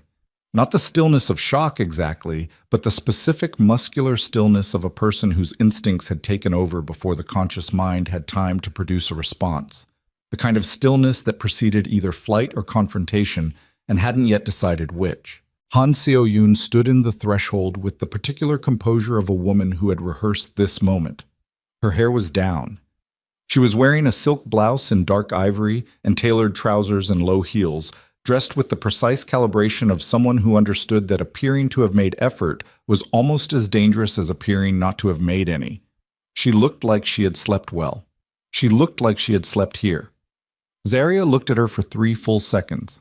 Then she set her water glass down on the counter with a very small, very controlled click and said, How did you get into this house? Not a question, a demand. Seo-yoon came further into the kitchen with the unhurried movement of a woman who did not recognize the concept of rooms she wasn't welcome in. Min-jae and I spoke last night, after your conversation with him. She moved to the far side of the island and stood with her hands resting lightly on the counter's edge. He called me. He called you. To end things clearly, I appreciated the directness. She looked at Zarya with the expression of someone delivering information rather than wielding it, which Zarya knew by now was a distinction without a real difference. I came this morning because I wanted to speak with you before I left Vancouver. He isn't here. He left early. There was something at the port. I spoke with Madame Yoon-hee, and she let me wait. Zarya looked toward the hallway. The house had the early morning quality of specific silence. Yoon-hee was somewhere in the east corridor, probably aware of exactly what was happening and choosing, with deliberate precision, not to intervene. "Say what you came to say," Zarya said. Seo-yoon was quiet for a moment. She looked around the kitchen with the slow, assessing gaze of someone reading a room for information. The coffee cups drying by the sink, the small portable speakers Zarya had moved from the studio 3 weeks ago and left on the counter because the mornings were better with music, the fixed cabinet hinge that sat straight now in its frame. "You've made yourself at home," Seo-yoon said. "It is my home. It was mine once." She said it without aggression, almost gently, which was worse. "Not this house, but his life. The structure of it." She paused. "I'm not here to threaten you. I want to be clear about that." "I know exactly why you're here," Zarya said. "Do you? You're here because you spent 2 weeks watching how I operate, and you've decided I'm a real variable. Not a temporary wife, not a contract arrangement, an actual variable." Zarya looked at her steadily. "And you want to know how much I know and how much I'll fight." Seo-yoon looked at her for a moment with something that might have been genuine respect if the circumstances had been different. "There's a deal," Seo-yoon said. "Min-jae told you it was a business negotiation. That's accurate as far as it goes." She looked at the counter. "What he didn't tell you is what the negotiation involves, what I've been asking him to authorize." "Tell me." "A partnership. Restructuring the distribution network through 3 new Southeast Asian corridors. It requires Min-jae's territory clearance and his legitimacy infrastructure, the legal businesses, the political connections he's built." She paused. "And it requires him to quietly remove certain protections he currently has in place for specific people." The air in the kitchen shifted almost imperceptibly. "Which people?" Zarya said. "Your father." Seo-yoon met her eyes. "Gregory Freeman's legal cover runs through Min-jae's network. The arrangement was part of the original merger agreement. If Min-jae withdraws the protection, quietly, with documentation that makes it look like Freeman's side breached first, your father faces the federal exposure that was always waiting for him, and your mother along with him." The room was very quiet. "Why are you telling me this?" Zarya said. "Because Min-jae refused." Seo-yoon's voice was completely even. "Last night, he called me to say no, and I need you to understand what that means, what he gave up by saying no. The Southeast Asian deal is worth more than anything in his current portfolio. He declined it to protect an arrangement that protects your family." She looked at Zarya directly. "I'm telling you because you deserve to know what this marriage is actually costing him, and because I want you to understand that the people who will come after this deal, the people I represent, are not going to stop asking." Zarya did not look away. She kept her face still with the practiced control of a woman who had learned young that letting people see the full extent of your reaction gave them a tool they would use. But her hands, pressed flat against the counter behind her, were not still. "You represent someone," she said. "I have my own interests, and my interests are sometimes aligned with people who operate at a level that makes even Min-jae's network look manageable." She said it without theatrics, which made it more frightening than theatrics would have. "He knows this. He knew it when he called last night. He said no anyway. And you came here to tell me this because the people I represent will next approach your father directly." Seo-yoon picked up her bag from the stool at the end of the island. She had put it there when she came in. Zarya now registered, had organized herself in this kitchen with the ease of someone who had stood in it many times before. "And your father is not Min-jae. Your father will say yes to protect himself and not understand the full weight of what he's agreed to until it's too late to undo it." She moved toward the door. "I'm leaving Vancouver today," she said. "This conversation didn't happen, as far as Min-jae is concerned. What you do with it is your choice." She stopped at the threshold, turned once more. "You're not what I expected." "No," Zarya said. "He made the right choice." She said it quietly, almost to herself. "That's the part that's hardest." She walked out. Zarya stood in the kitchen for a long time after the sound of footsteps faded. Then she picked up her phone. Then she set it down. Then she sat down on the floor, not dramatically, just because her legs had made the decision before she did. And she sat with her back against the cabinet and her knees pulled up and her eyes focused on a fixed point on the tile floor, and she let herself feel the full shape of what had just landed on her, The way she had been taught by years of practice to let the worst things fully arrive before she decided what to do about them. Her father had always been the variable she couldn't control. She had known this. She had built her entire interior life around managing the fallout of Gregory Freeman's decisions while removing herself as much as possible from the blast radius. She had watched him operate for 25 years. The deals, the compromises, the willingness to sacrifice whatever was available in service of what he needed to protect. She had watched him sacrifice Simone's autonomy without a second visible thought. She had been the next available sacrifice. And now she was sitting on the floor of a kitchen in a house she hadn't chosen, in a city she hadn't known 6 weeks ago, married to a man who had turned down a fortune to keep her parents out of a federal indictment, while the woman he had once loved was getting on a plane to go meet people who were going to destroy her family from a different angle. She pressed the heels of her hands against her eyes, breathed, counted to 8, the way she'd been doing since she was 20, and her therapist had given her this tool in a small gray office in Chicago's West Side. Breathed again. Then she got up off the floor, poured herself coffee, and called her father. Gregory Freeman answered on the second ring, which meant he was awake, and had been awake for a while, which meant something was already moving.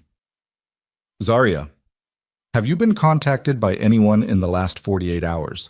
Someone representing a business interest from Southeast Asia or connected to Han Seo-yun? A pause. 1 second too long. Where's this coming from? He asked. Dad, answer the question. Another pause. She could hear him breathing, could hear the specific quality of his breathing that she had learned in childhood to recognize as the sound of a man deciding how much to tell. There was a preliminary conversation, he said, 2 days ago. A representative from a Singapore-based investment group. Did you agree to anything? I agreed to a follow-up meeting. Cancel it. Zarya. Cancel the meeting, Dad. Her voice was not raised. It was very, very quiet. These are not people you understand how to manage. They approached you because Min Jae said no to them, and they're looking for a different leverage point, and that leverage point is you. Silence. How do you know about this? He asked. Because I live in his house, and I pay attention. She set her coffee down. Cancel the meeting. Don't speak to them again. And then you're going to tell me everything about the legal exposure that you used to get me to walk down that aisle, because I read the contract, but there was clearly more than the contract. There are things that are complicated. Gregory. It was the first time she had used his name. Not Dad. His name. The weight of it changed the quality of the line between them. I am standing in the middle of something that is significantly larger and more dangerous than you told me it was. I am here because you put me here, and I need the full picture or I cannot protect you from what's coming. A very long silence. How bad is it? He said finally. Bad enough that Minji refused a 9-figure deal to keep your legal cover intact. She picked up her coffee again. How bad is it on your end? The silence stretched. Then, with the particular defeated quality of a man releasing something he had been holding for a long time. The federal investigation is further along than I said. There are documents. He stopped. There are documents that were supposed to be inaccessible through Min Jae's legal network. If his cover withdraws, they become accessible inside of 72 hours. Documents about what specifically? About the original financing structure for the Freeman Group from 15 years ago. He paused. Before it was legitimate. Before any of it was legitimate. The kitchen was completely silent around her. Mom knew, Zarya said. Your mother was my business partner before she was your mother. She knew everything. His voice had aged 10 years in the span of one phone call. Zarya, cancel the meeting, she said. Today. Then don't move. I'll call you. She hung up. She stood at the kitchen window and looked at the Pacific. The morning was gray, low cloud cover pressing flat against the water, no visible horizon. The world ending at a gray wall 30 feet out. She was still standing there when she heard Min Jae's car on the drive. She heard him come in. Heard him speak to one of the security team in the entrance hall, the low, brief exchange of a man checking in on the status of his perimeter. Heard his footsteps cross the entrance marble and move toward the study. She intercepted him in the hallway. He stopped when he saw her face. Whatever he had been carrying from the morning, the port, the meeting, whatever had pulled him out before dawn, He set it down in his expression. That was something she had learned about him in 6 weeks. He was capable of genuine presence when something required it, of actually arriving in a moment rather than managing it from outside. He arrived now. "What happened?" he said. "Seo-yun was here." His jaw tightened, one small controlled motion. "She came to the house." Eun-hee let her wait. "She talked to me." Zarya watched his face. "She told me about the deal, about my father's exposure, about what you declined last night." He was very still. "You should have told me," she said. It was my family, my parents. Whatever calculation you were making about whether I needed to know, you made the wrong one." Her voice was even, but there was something underneath it that was not even, something that had been building for 6 weeks and had been given a shape this morning it couldn't be put back into. "You have been making decisions about what I can handle since the day you lifted that veil, and I understand why. I came from nowhere. I was placed in your life without your consent. You had no reason to trust my judgment." "Zarya." "Let me finish." She looked at him. "I called my father. He's been approached. He's already agreed to a follow-up meeting, and he doesn't understand what he's walked into. The documents they're threatening to surface would end both of my parents. Not financially, criminally." She paused. "And the people Seo-yun represents, they're going to keep moving regardless of what you or I decide. Because the deal you declined is going to happen with or without your authorization if they can find another entry point. My father is that entry point." Min-jae was quiet for a moment, then, "How much did she tell you?" "Enough." She looked at him steadily. "How much were you not going to tell me?" He looked at the wall past her shoulder, then back at her. "All of it," he said. "I wasn't going to tell you any of it." "Why?" "Because it required me to admit that the arrangement your father made, the merger, the marriage, all of it, was never about a simple business deal. My network has been carrying your family's legal exposure for 4 years, Zarya. Your father didn't just need a business alliance. He needed a shield, and he sold you to get one." His voice was completely flat. Not cruel, just factual in the devastating way that some facts were. "I thought if you knew that, you thought I'd fall apart. I thought it would be one more thing you were carrying that I put there." The hallway was quiet around them. Somewhere in the east wing, the sound of Eun-hee moving through the corridor, deliberately creating noise to announce her own distance from this conversation. Zarya looked at him for a long time. "I've been carrying things my entire life," she said. "The difference between what I can handle and what I can't has nothing to do with the weight. It has to do with whether someone trusts me enough to tell me what I'm actually lifting." Something shifted in his face. Not breaking. Min-jae didn't break. She understood that now. His structural integrity was too deep for surface fractures. But something behind his eyes adjusted, recalibrated around something it hadn't been accounting for. "My father needs to cancel that meeting," she said. "And then we need a plan, because the people Seo-yun represents are not going to absorb this refusal and walk away. They're going to come through a different door, and they're going to come soon." She paused. "I can help you. But not if you keep making decisions about what I'm allowed to know inside my own life." He looked at her for a moment. "What kind of help?" "I know my father. I know how he moves, how he makes decisions, what he's afraid of, and what he'll sacrifice when he's afraid. That's information you don't have and can't buy." She held his gaze. "Use it." Min-jae was quiet for 3 seconds. Then, "I need to make some calls." "I know. This gets complicated from here." "I know that too." He moved past her toward the study. At the door, he stopped without turning. "Zarya." His voice was different, stripped of its management layer down to something more direct beneath. "I'm sorry I didn't tell you." She looked at the closed door after he went through it. "I know," she said, to the empty hallway. The call that broke everything came at 4 in the afternoon. It came to Min-jae's phone first. Then, 11 minutes later, to hers.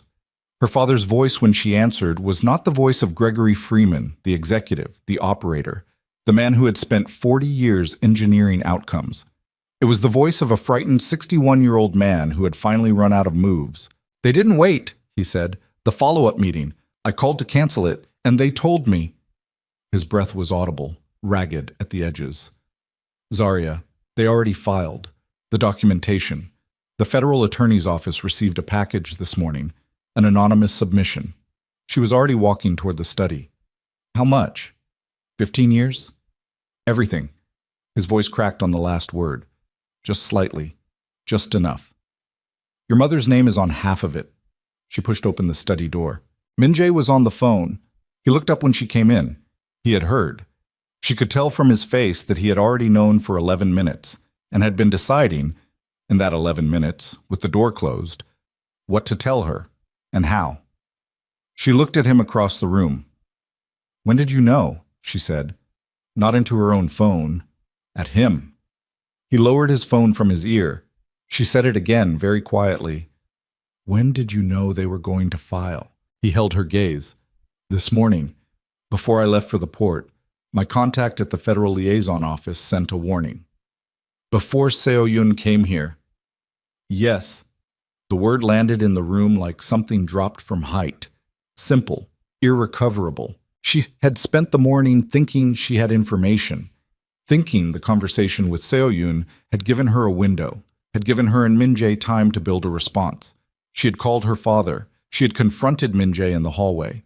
She had offered herself as a resource and asked to be trusted. And the entire time, the documents were already moving. The entire time, Min-jae had known. She stood very still in the study doorway with her phone at her side, and her father's voice still audible through it, saying her name in the small, cracked way of a man who had finally reached the bottom of the hole he'd spent a lifetime digging. And she looked at the man she had married and understood that the things she had been building carefully, incrementally, in the kitchen and the hallway and the studio and the cliff path at dawn, had been built on ground that was already moving. Zarya, Min-jae said. She raised her phone back to her ear. Dad, she said. Her voice was completely steady. Don't say anything else to anyone, not the attorney, not Mom, not anyone. I'll call you back in 1 hour. She hung up. She looked at Min-jae. Sit down, she said. He sat. She closed the study door behind her, and she walked to the chair across from his desk, and she sat down too. And in the silence before either of them spoke, she could hear the Pacific outside the glass. That same distant, constant sound, ancient and entirely indifferent to the specific human disaster assembling itself in this room. And she told herself that she was not going to let the ground keep moving, that she was going to plant her feet and find the bedrock beneath all of it, that she had survived worse than this in smaller rooms with less. She had survived worse. She pressed that thought down into her bones where she kept the things she needed most.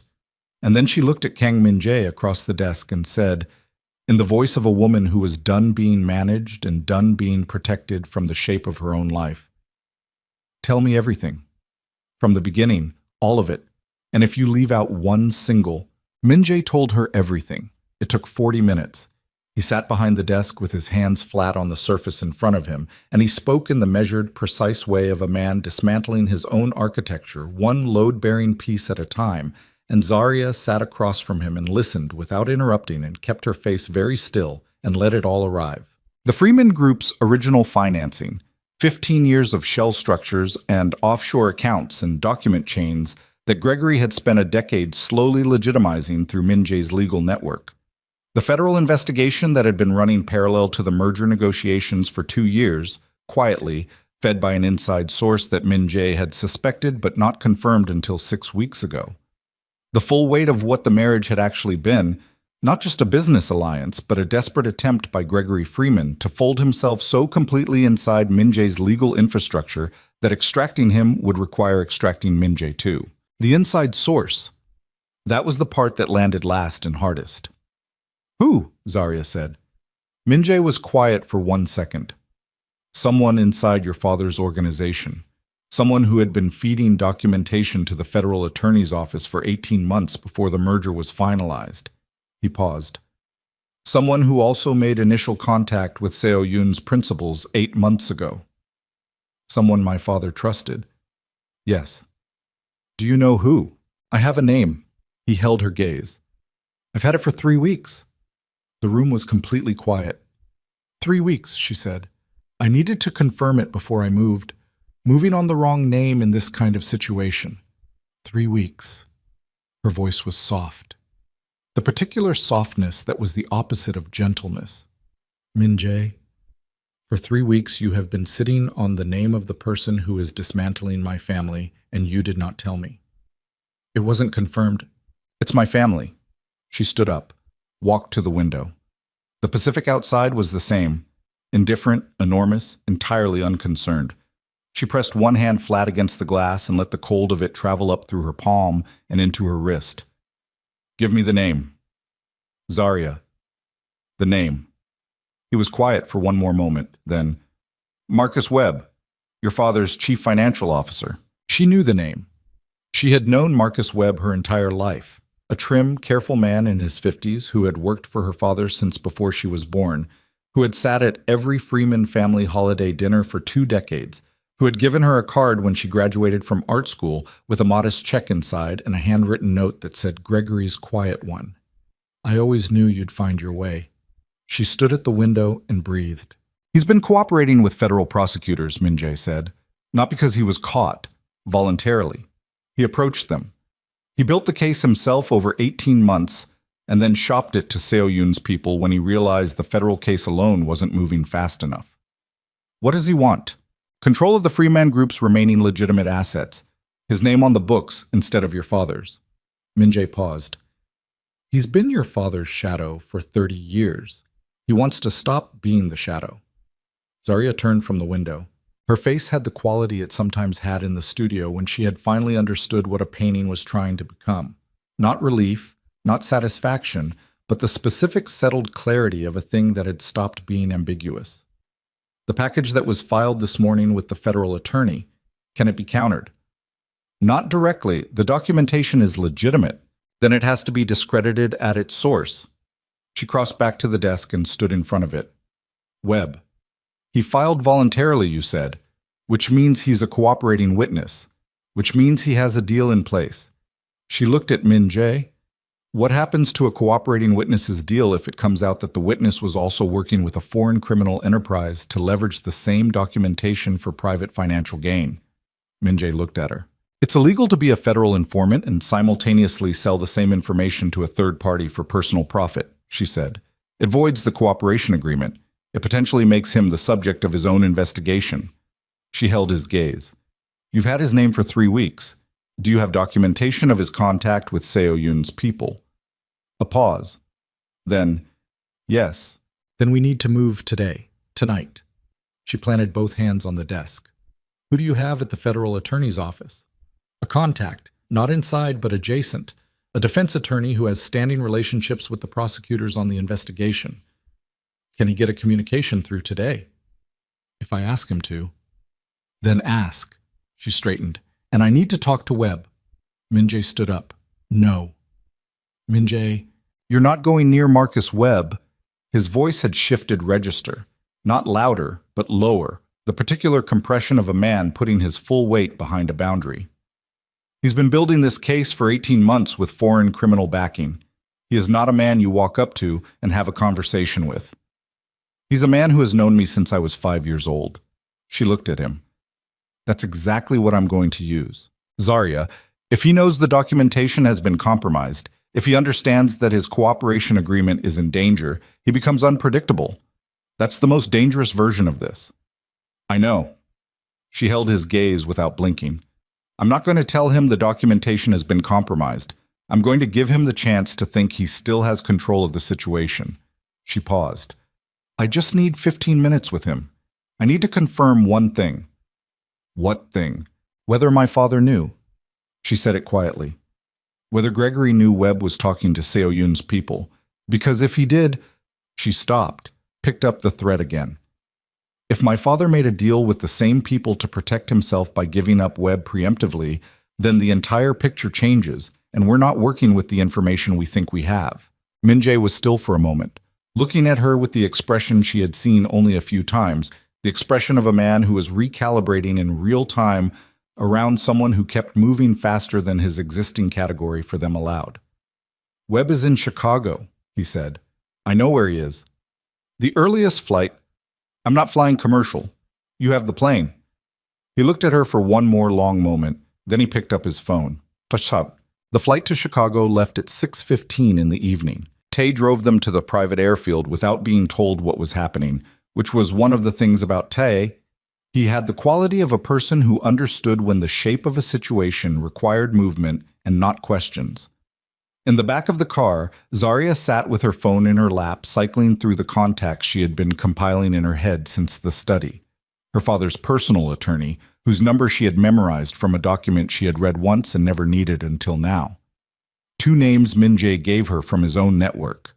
Eun-hee, who she called for 3 minutes before boarding and spoke to in the direct practical language that Eun-hee responded to, telling her what she needed watched while they were gone. Min-jae worked through the flight with the focused intensity of a man running a multi-front operation at altitude. Phone calls in Korean and English, his voice staying low and controlled, documents reviewed on the tablet, 2 encrypted messages sent to the contact adjacent to the federal attorney's office. He had pulled a second phone from the interior pocket of his jacket, an older model, the kind used for communication lines that existed separately from his primary operational network. 3 hours in, he set the tablet down and looked at her. "Your father called twice while we were boarding," he said. "I know. I'll call him when we land." She was sketching. She had the black notebook on her knee, moving through the nervous energy the way she always moved through it, letting her hand do something so the rest of her could think. "He's going to want to know what we're doing. And what are we going to tell him?" "Enough." She looked up from the notebook. "Not everything. Gregory has a 40-year habit of managing situations by preemptively offering up variables he thinks he can afford to lose. If he knows what leverage we have, he'll try to use it himself before we can deploy it properly." "You don't trust your own father." "I love my father." She said it simply, without anguish, just as a fact, established. "I don't trust his judgment under pressure. Those aren't the same thing." Min-jae looked at her for a moment. "No," he said. "They're not." The plane descended into Chicago just before midnight, the city spreading out below the windows in its enormous grid of light. Lake Michigan, a black absence to the east. The downtown towers clustered and bright, the neighborhoods fanning outward in illuminated blocks toward the flat dark of the suburbs. Zarya looked at it from the window the way she had looked at it her whole life, as a place that had shaped her, that had required things of her, that had taken things from her in the specific, unasked way that cities took things from their children. She was back. She had not expected to be back. She pressed her forehead briefly against the cold glass and breathed. Marcus Webb lived in Lincoln Park in a narrow brownstone that he had owned for 22 years, 3 blocks from the park itself, the kind of Chicago property that quietly appreciated while its owner aged inside it. The lights were on when they arrived at 11:45. Min-jae's Chicago contact, a man named Daniel who communicated almost entirely through nods and minimal syllables, and who had the particular physical stillness of a person trained to be unnoticeable, had confirmed Webb was home, had confirmed no additional security presence, had confirmed the block's configuration in 12 words before moving back to the shadows of the car's back row. 15 minutes, Min-jae said. "I know. If anything changes inside, it won't." "Zarya." He caught her arm. Not hard, just a contact, his hand around her wrist in the light grip of a person holding something carefully. She looked down at his hand, then up at his face. If he's already decided to protect himself regardless of consequence, a familiar face won't matter. "I know that too." "Then why?" "Because I need to look at him." She said it quietly. "I need to see his face when I tell him what I know, because how a person looks when they're caught." She stopped. "I'll know. I'll know what we're dealing with from the look on his face, and that tells us how to move for the next 12 hours. He held her wrist for one more second. Then he let go. She got out of the car. Webb answered the door in a sweater and reading glasses, a glass of red wine in one hand, the expression of a man interrupted during the private hours he considered his own. When he saw Zarya, his face moved through several things in rapid succession: surprise, pleasure at the familiar, then something else, something underneath the pleasure that flickered and was immediately suppressed. She saw it. She had been looking for it. Zarya. He smiled. It was a good smile. He had always had a good smile. "My God, what are you doing here? It's almost midnight." "Can I come in, Marcus?" Of course, of course." He stepped back, the automatic hospitality of a man in his own home, and she came through the door and into the narrow entry hall, and he closed the door behind her and turned with the glass of wine still in his hand. "Your father mentioned you were in Vancouver. I didn't know you were—" "Sit down, Marcus." He stopped. The quality of her voice had changed between the doorstep and the hallway. Not dramatically. She hadn't raised it, hadn't hardened it into anything theatrical. But the softness was gone, and what was under it was something that the Marcus Webb who had known her as Gregory's quiet one had apparently not prepared himself to encounter. "Sit down," she said again. He sat down on the narrow bench at the base of the staircase, still holding the wine. His reading glasses were perched on top of his head. She stood in front of him. "You were approached by a foreign investment group 8 months ago," she said. "You provided them with copies of the documentation you had already filed with the federal attorney's office, in exchange for a private arrangement that would give you controlling interest in the Freeman Group's 3 remaining legitimate subsidiaries after my parents were removed from the picture." The blood left his face. Not dramatically.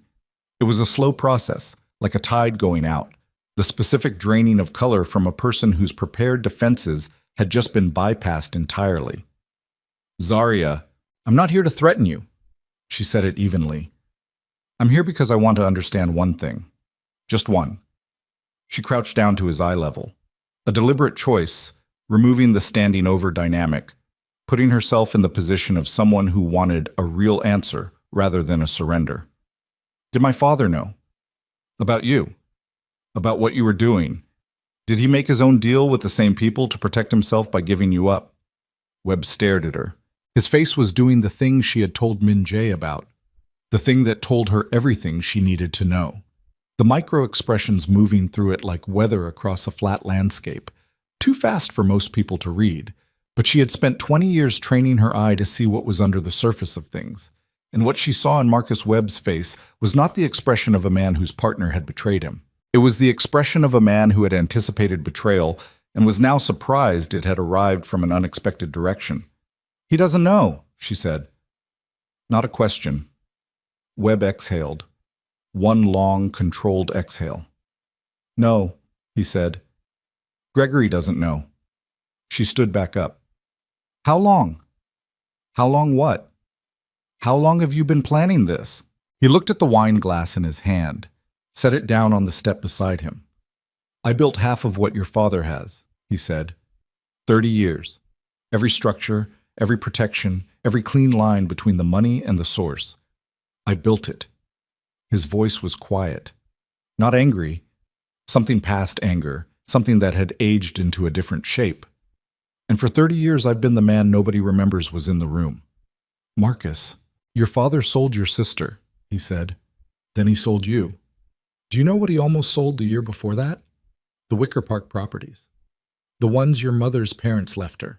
He was going to liquidate them without telling her. I stopped it." He looked up at her. "I've been stopping the bleeding for 30 years. At some point, a man decides to stop stopping the bleeding and starts letting it run." The hallway was very quiet. "You should have left," she said. "You could have just left." "I tried leaving once, in 2019. He called in a debt that I didn't know he was holding. A real debt, not financial." He looked at his hands. "I stayed." Zarya stood in the hallway of this man's house, in the city she had grown up in the middle of the night, and felt the specific weight of a story she had not known existed, pressing down on the version of events she had brought with her, reshaping it, complicating it in the irreversible way that true things complicated the comfortable, incomplete versions of themselves. "I can't help you," she said. "I want you to understand that. I can't protect you from what's coming. But the deal you made with the foreign group, there's documentation of it.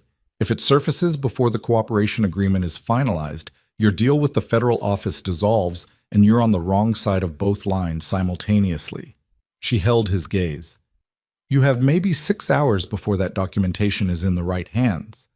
He looked at her for a long moment. "What do you want?" "I want you to call the federal attorney's office tonight. Not in the morning. Tonight. And I want you to tell them about the contact with the foreign group voluntarily as an amendment to your cooperation statement before they find out from another source." She paused. "If you tell them first, you have a chance. If they find out from elsewhere, you have nothing. And my arrangement, that's gone either way." She said it without cruelty, just clearly. The Freeman Group assets aren't something I can give you, but your freedom is still a variable. 6 hours, Marcus. She turned toward the door. Zarya. His voice was ragged at its edges. Your father, he does love you, in the way he knows how. I need you to know that because I've watched it, and it's real even when everything else about him isn't. She stopped with her hand on the door. I know, she said. She went back to the car. Minjae was outside it, leaning against the passenger side with his jacket collar up against the cold, phone in hand. He looked up when she came down the steps. He read her face in the 2 seconds before she reached him with the precision she had come to expect from him. The ability to receive a great deal of information from a person's bearing before they opened their mouth. He didn't know, Minjae said. No. She stopped in front of him. The November air off the lake was sharp and specific, carrying the smell of the water from 3 miles east. Webb's going to call the federal office tonight. He has enough self-preservation instinct left. She looked at Minjae. Your contact, the attorney adjacent to the federal case. He needs to be ready to receive a call from Webb's attorney within the hour and guide it in the right direction. Already on it. He held up the secondary phone. I made the call when you were inside. She looked at him. You were listening. I was listening. He said it without apology. Daniel has a contact mic that works through standard residential doors. I needed to know if the situation was changing faster than we could manage. She should have been angry about that. She cataloged the anger, felt its shape, and set it aside because there was no time, and because the operational logic was not wrong even if it violated something she would address later. What else? She said. The documentation of Webb's contact with Seo Yoon's people. I've had it transmitted to 3 separate secure locations. If the federal office receives Webb's amended statement and the documentation simultaneously, the cooperation agreement doesn't dissolve, it transforms. Webb becomes a witness against a foreign criminal enterprise rather than just against your father. He paused. Your parents' exposure doesn't disappear, but it becomes manageable, negotiable. In exchange for what? In exchange for your father's full cooperation on the foreign enterprise case, which is significantly larger and significantly more interesting to federal prosecutors than a 15-year-old financing structure. He held her gaze. Your father goes from being the primary target to being a secondary asset. It's not a clean outcome, but it's survivable. Zarya stood on the dark sidewalk in front of Marcus Webb's brownstone and breathed the lake air and looked at this man. This specific, impossible, exhausting, careful man, and felt something move inside her chest that she was not ready to examine in the middle of a Chicago street at midnight. You worked that out while I was in there, she said. I've been working it out for 3 days. I needed Webb's position confirmed before I moved. He looked at her. You confirmed it in 11 minutes. 15. I told you 15. 11. The corner of his mouth moved, not a smile, something more constrained. I was counting. She looked away, down the street where the Lincoln Park elms made dark shapes against the amber streetlight, their November branches stripped and specific against the orange city sky. My father, she said, has to make the call himself. His attorney tonight to the federal office. He paused. I can't make it for him, but you can. She picked up her phone. Gregory answered on the first ring. I need you to listen very carefully, she said, and I need you to do exactly what I tell you. No questions, no negotiations. You do this exactly as I say, and there's a path through this. Do you understand me? Her father was quiet for 1 second. Yes, he said. She talked for 8 minutes. When she hung up, she stood for a moment with the phone at her side. Tay, behind her, had moved the car up half a block. Daniel was already gone. She hadn't seen him leave. The street was completely quiet. Minjae was still leaning against the car, looking at her. It's done, she said. Not yet. The hard part is done. He was quiet for a moment, then, come here. She looked at him. What? You're shaking. He said it matter-of-factly. You've been shaking since you came out of that building, and you're doing a very good job of not showing it, but you're shaking. He straightened up from the car. Come here. She wanted to tell him she was fine. She had the words ready. The same words she had deployed on 1,000 different occasions, in 1,000 different rooms when the ground had moved, and she had needed people to believe she was still standing normally on it. She didn't say them. She closed the 4 feet between them, and he put both arms around her, and she pressed her forehead against his shoulder and breathed, just breathed, 3 deep, controlled breaths, her hands fisted in the fabric of his jacket. He didn't say anything. He didn't rub her back or smooth her hair or perform comfort in any of the performative ways she had learned to dread. He just stayed absolutely still and present and warm against the cold Chicago night and let her take the 60 seconds she needed. She stepped back, straightened, looked at him. Something was happening in his face that she had never seen there before. Not the careful, composed surface, not the operational assessment. Something underneath all of that, something unguarded and specific and aimed entirely at her. And it was so unprotected looking that she had to look away from it because she was not ready, not here, not on a sidewalk in Lincoln Park at midnight when everything was still unresolved and fragile. "We should go back," she said. "Yes." His voice was different. She felt the difference without looking at him. They got into the car. Tay pulled away from the curb without being asked and turned north toward the airfield. The city moved past the windows and Zarya looked at it going by. Her city, the city that had made her and taken from her and shaped her into the specific kind of hard that only specific kinds of loss could produce. And she thought about what was still waiting. The federal office receiving 2 simultaneous communications in the next 6 hours. The documents traveling through Minjae's secure channels to their destinations. Her father sitting in his study in the family apartment making a phone call that would cost him his empire and preserve the parts of his life that could not be rebuilt. And beyond all of that, the thing that Seo Yoon's principles still represented, the network that had set this in motion and that a single voided deal and a redirected federal case would not simply dissolve. They had been refused. They had been outmaneuvered if everything held through the night. But they were not finished, and Minjae knew it, and she knew it, and the next days and weeks would require a vigilance that they had not yet fully designed. Her phone buzzed. She looked at it. An unknown number. A message with no text. Just a photograph.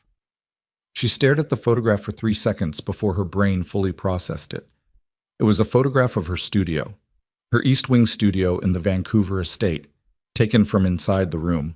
The canvas on the wall visible. Her paint jars on the shelf. Her portable speaker on the counter. Taken within the last 4 hours, while they were in the air. While the house was empty except for Eun-hee and the security perimeter and whatever had just walked through it. She looked at Minjae. He was already looking at his own phone. His face had gone completely still in the specific way she now recognized as his most dangerous register. Not anger, not panic, but the absolute cold clarity of a man shifting into a mode that had nothing to do with feelings and everything to do with response. "Eun-hee," she said. He was already dialing. 3 rings, 4. The line picked up. And the voice that answered was not Eun-hee's. The voice on Eun-hee's phone was male. Young.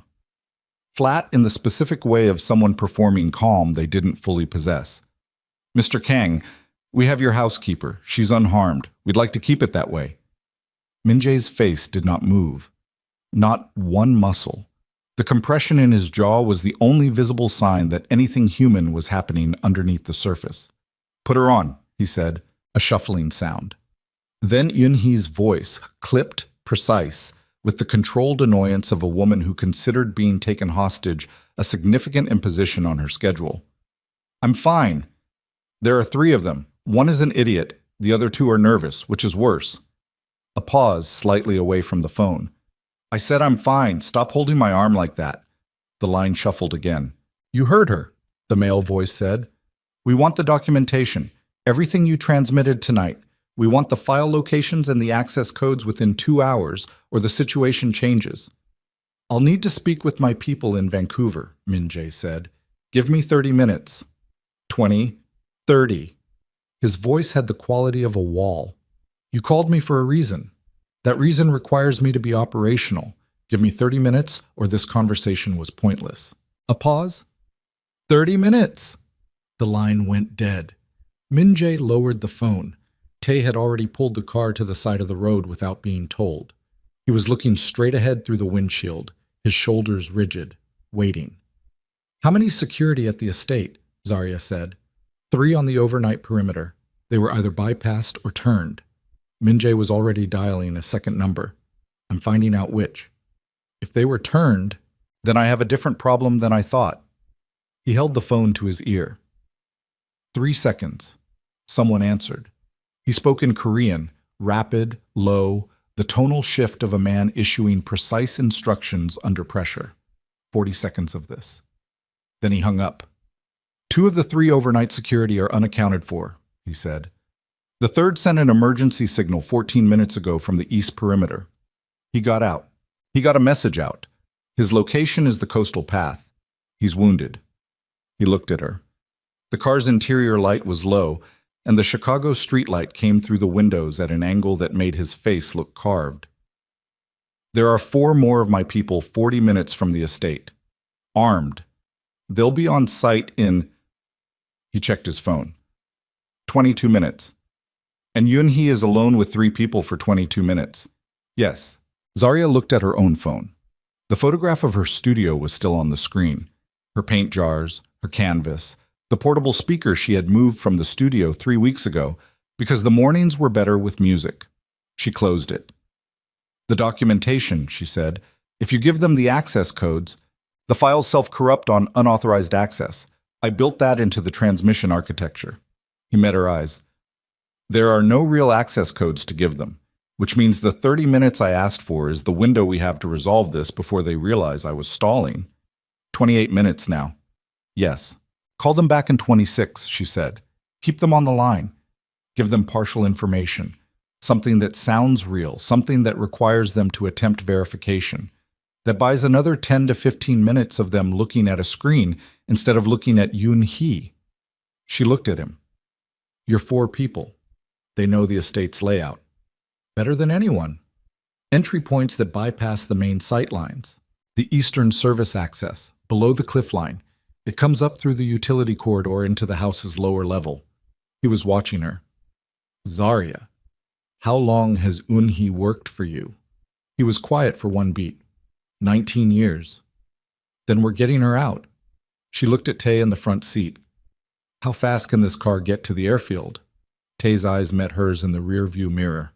16 minutes. Go. Da. The flight back to Vancouver was 53 minutes. Min-jae spent 40 of them on the phone. 3 separate lines running in rotation, his voice moving between Korean and English in the fluid, pressurized way of a man managing a multi-point operation in real time. The coordination of his 4 people on approach to the estate.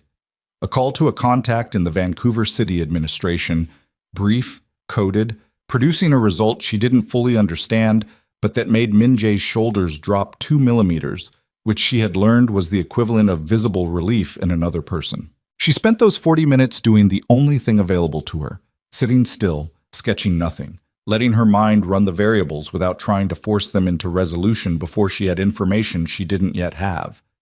At the 32-minute mark, Min-jae called the estate number. The same flat young voice answered. Min-jae gave him a string of alphanumeric sequences. Plausible. Structured. Designed, she understood, to require manual input verification against a secondary system. Busy work, screen-staring work, the kind of task that occupied hands and eyes for exactly the window they needed. Verification will take 8 minutes, the flat voice said. That's standard, Min-jae said. The files are partitioned. He hung up, looked at her. 8 minutes, she said. My people are already inside. But, Ben. The car that met them at the Vancouver airfield took them up the cliff road in darkness, and when the estate came into view at the end of the driveway, all its lights were on. Every room, every exterior fixture, the full illumination of a house that had been turned inside out by people looking for something. 2 of Min-jae's people were outside the front entrance.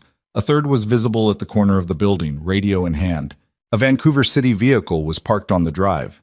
2 men in civilian clothes who nonetheless moved with the particular economy of people who carried weapons stood near it. Min-jae's contact in the city administration, she understood now. She was out of the car before it fully stopped. One of Min-jae's people, a compact woman named Ji-yeon, whom Zarya had seen twice before and who communicated primarily through precise, minimal action, met her at the entrance. Housekeeper is in this kitchen, Ji-yeon said. Unharmed. Angry. Zarya exhaled. The 3 intruders? 2 are detained.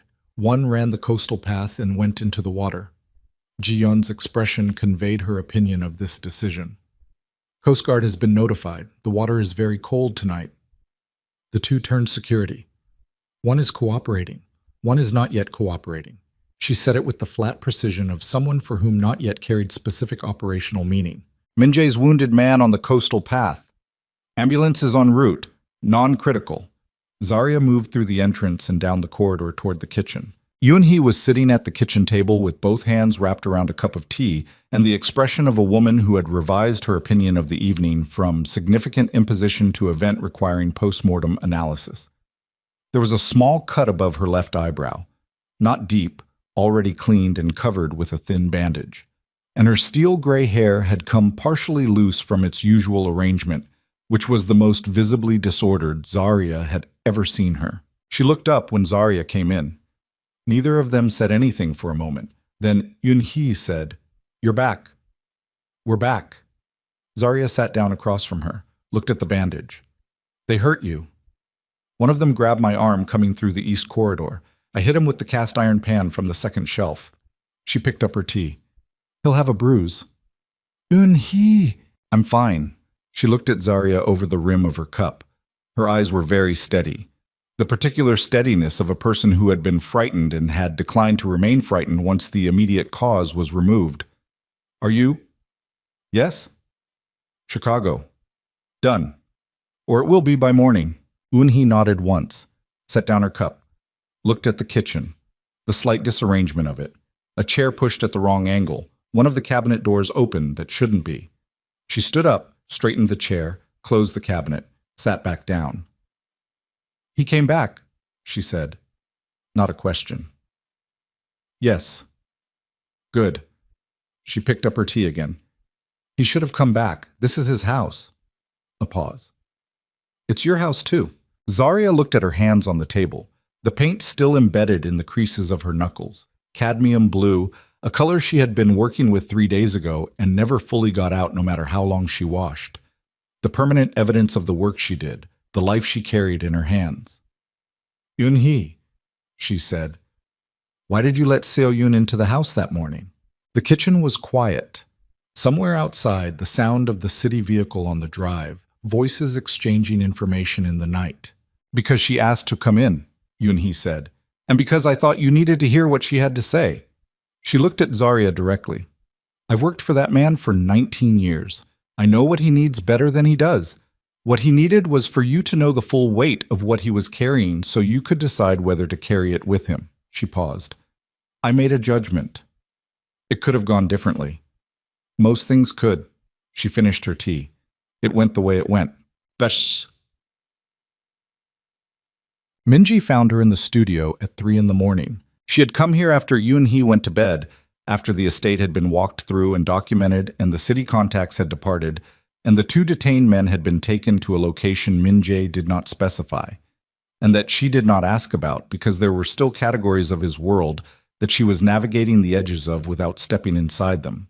She had come to the studio because it was hers, because they had been inside it with a camera, and she needed to stand in it and reclaim it with her own presence. She wasn't painting. She was standing in front of the large gray-blue canvas, the one she had been working on since Chicago, the one that had followed her across the country and waited in this room through everything, and looking at it. She heard Min-jae come in. He stood in the doorway, jacket gone, sleeves rolled to the elbow, looking tired in the deep structural way that wasn't fixed by sleep, but by time, and the eventual cessation of the thing causing the exhaustion. He looked at her, then at the canvas. "You figured it out," he said. She looked at the painting. He was right. She had figured it out. Not tonight, not consciously, but at some point in the last several weeks, it had stopped being ambiguous and become what it was. She could see it clearly now in the studio's low light. The dark corner that she had deepened over weeks was a weight, a carried weight, the kind that pressed down on the left side of a figure she could now see had been emerging from the layers all along. A person. Standing. Not upright exactly, not perfectly balanced, but standing. The blue-gray all around them, not emptiness, but weather. The kind of weather that had always been present and had never stopped being present, and that the figure had simply learned to stand inside. "Yes," she said. He came further into the room, stopped beside her, looking at the canvas from the same angle. "Your parents," he said. "By morning, the federal attorney's office will have 3 simultaneous inputs: Webb's amended statement, my documentation of his foreign contact, and your father's direct cooperation offer. The prosecutors will spend the next week sorting it out. Your father's attorney will negotiate the cooperation terms." He paused. "It won't be clean, but it will hold." "I know. Your mother's name comes off the primary documents if your father's cooperation is accepted. That was the condition I transmitted through the attorney contact." He said it without emphasis, like it was a logistical update. She turned to look at him. He was looking at the painting.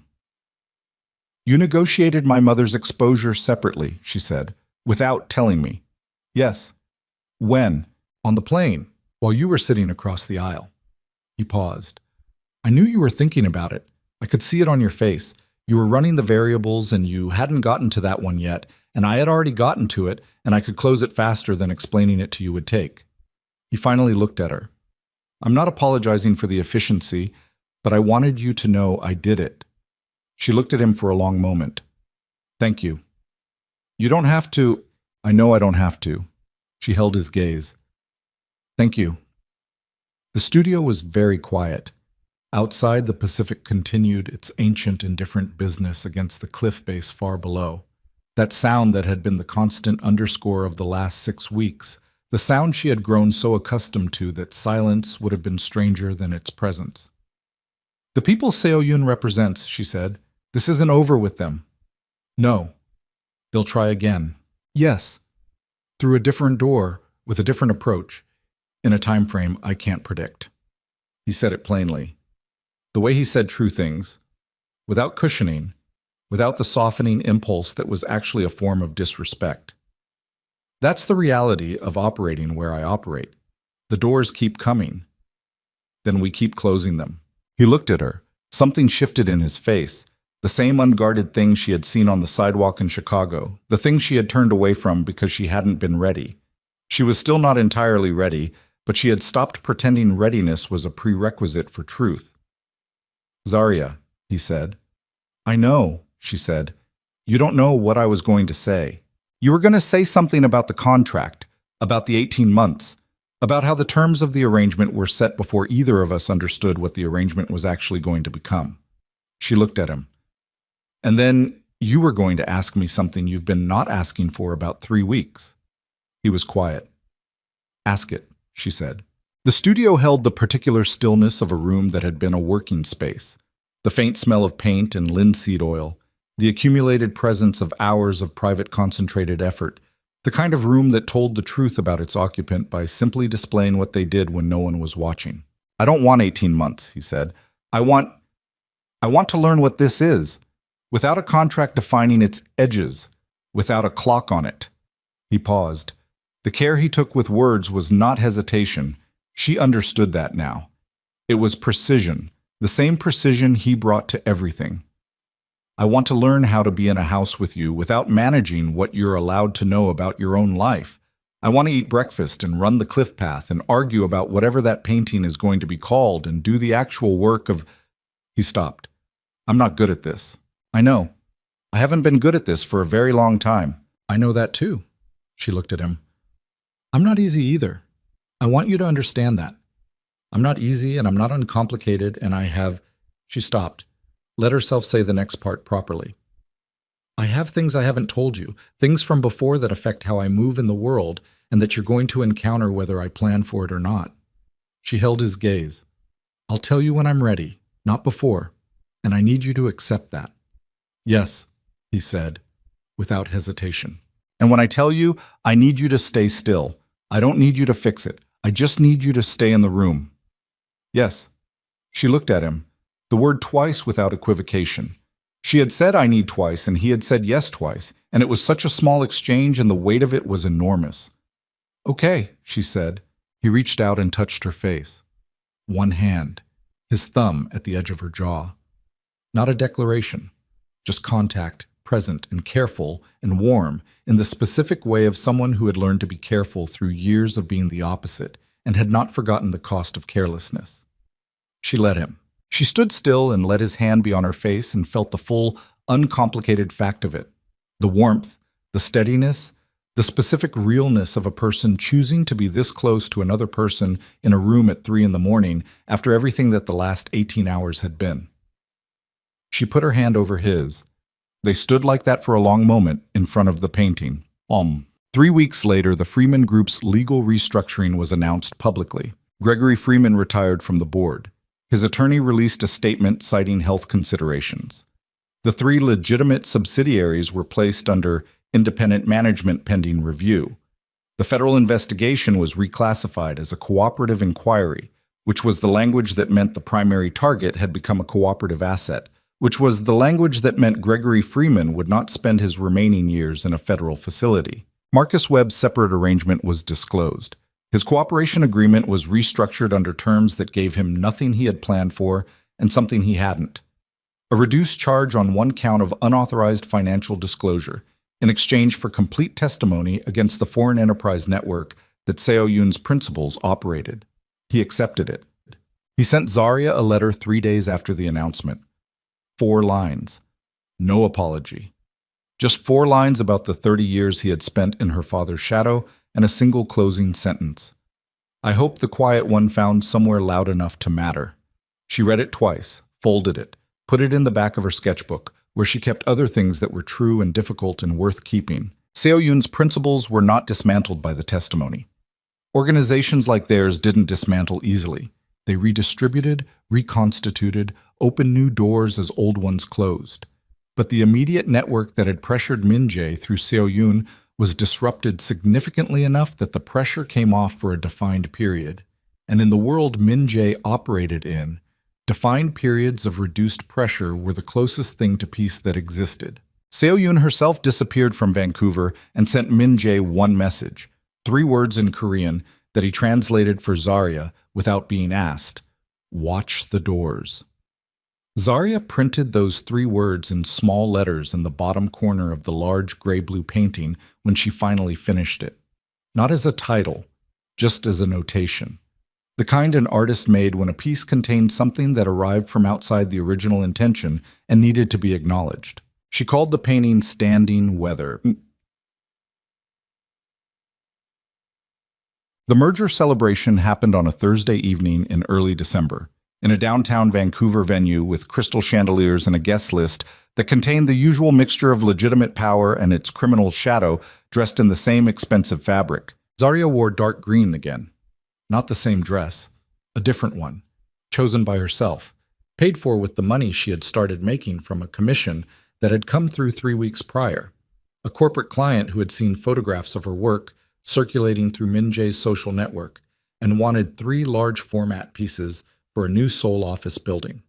The commission was larger than anything she had been paid before.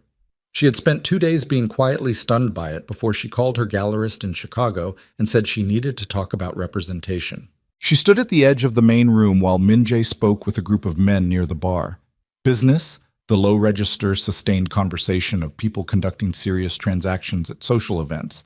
And she watched the room with the observational attention that had been her primary survival tool her entire life, now repurposed into something that felt less like survival and more like genuine curiosity.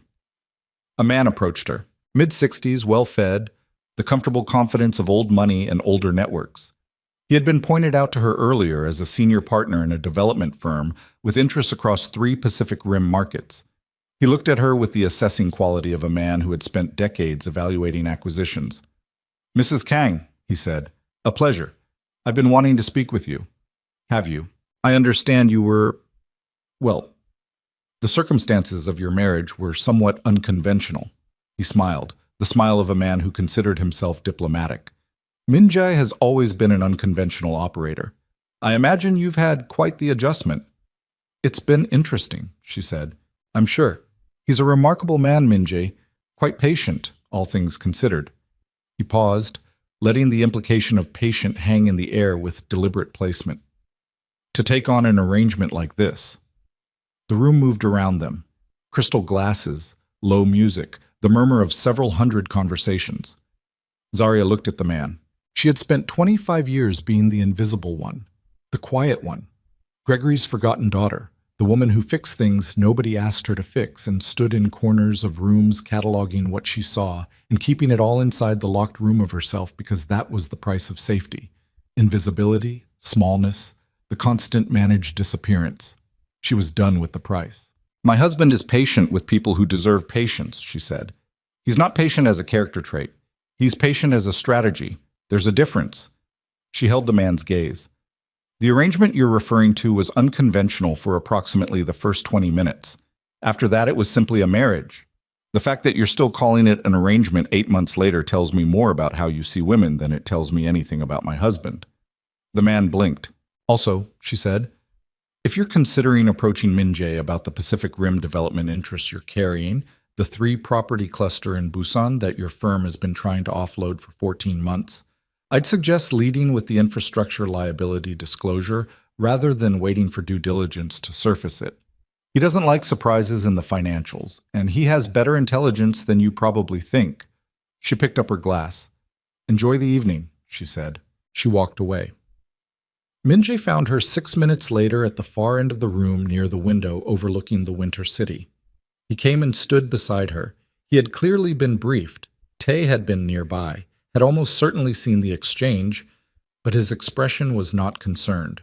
It was something else. The Busan properties, he said. Ji-yeon mentioned them last week. I was reading through the background documentation you left on the kitchen table. She looked at him sideways. You do that. Leave documents on the kitchen table. You know I read everything. She looked back at the window. I filed it. He was quiet for a moment, then, the man is going to spend the next 3 days trying to figure out how you know. Good, she said. Let him. Minjae was quiet for another moment. Then, low, close enough that it was only for her. You know what you just did. I told a man something true. You positioned yourself in a room full of people who have been waiting to find out what you are. You just told them. He paused. That changes things. I know. There's no going back from that kind of visible. She turned to look at him directly.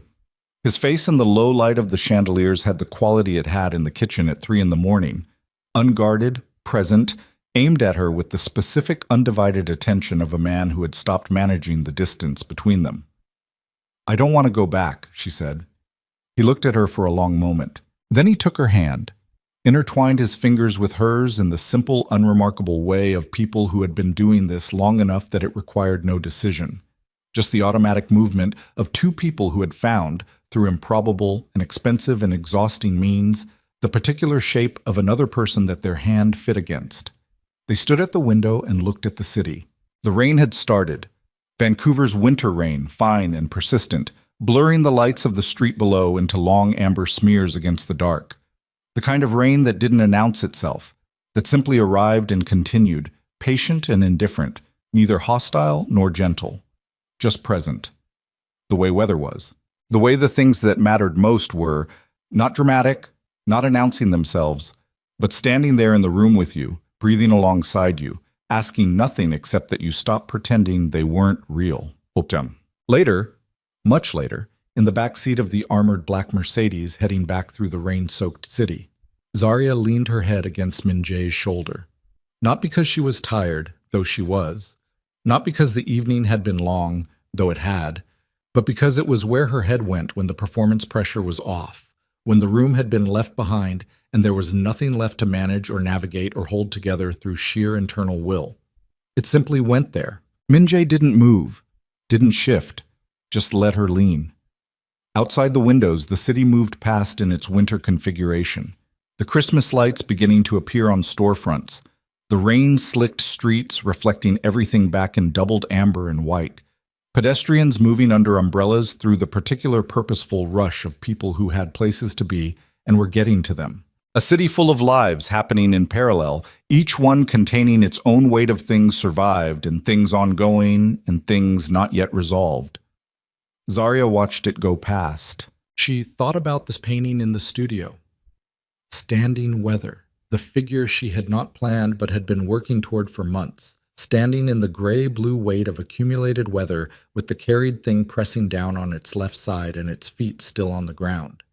She thought about the commission in Seoul, about her gallerist's voice on the phone, the way it had pitched upward in the second sentence when she understood the scale of what was happening, about the East Wing studio in the morning, the light that came through the north windows at a specific angle between 7 and 9, the particular quality of that light that she had not found in any other room she had ever worked in. She thought about her parents, her father in his apartment in Chicago, navigating the long aftermath of decisions made decades ago and now arriving.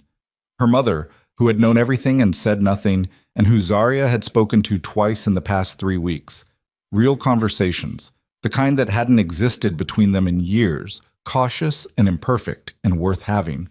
The thread between them pulled thin by everything that had happened and not yet snapped. Still there. She thought about Simone, somewhere in the world with her bag and her passport, and the person she hadn't named, living the life she had chosen by refusing the one their father had tried to hand her. Zarya didn't know where she was.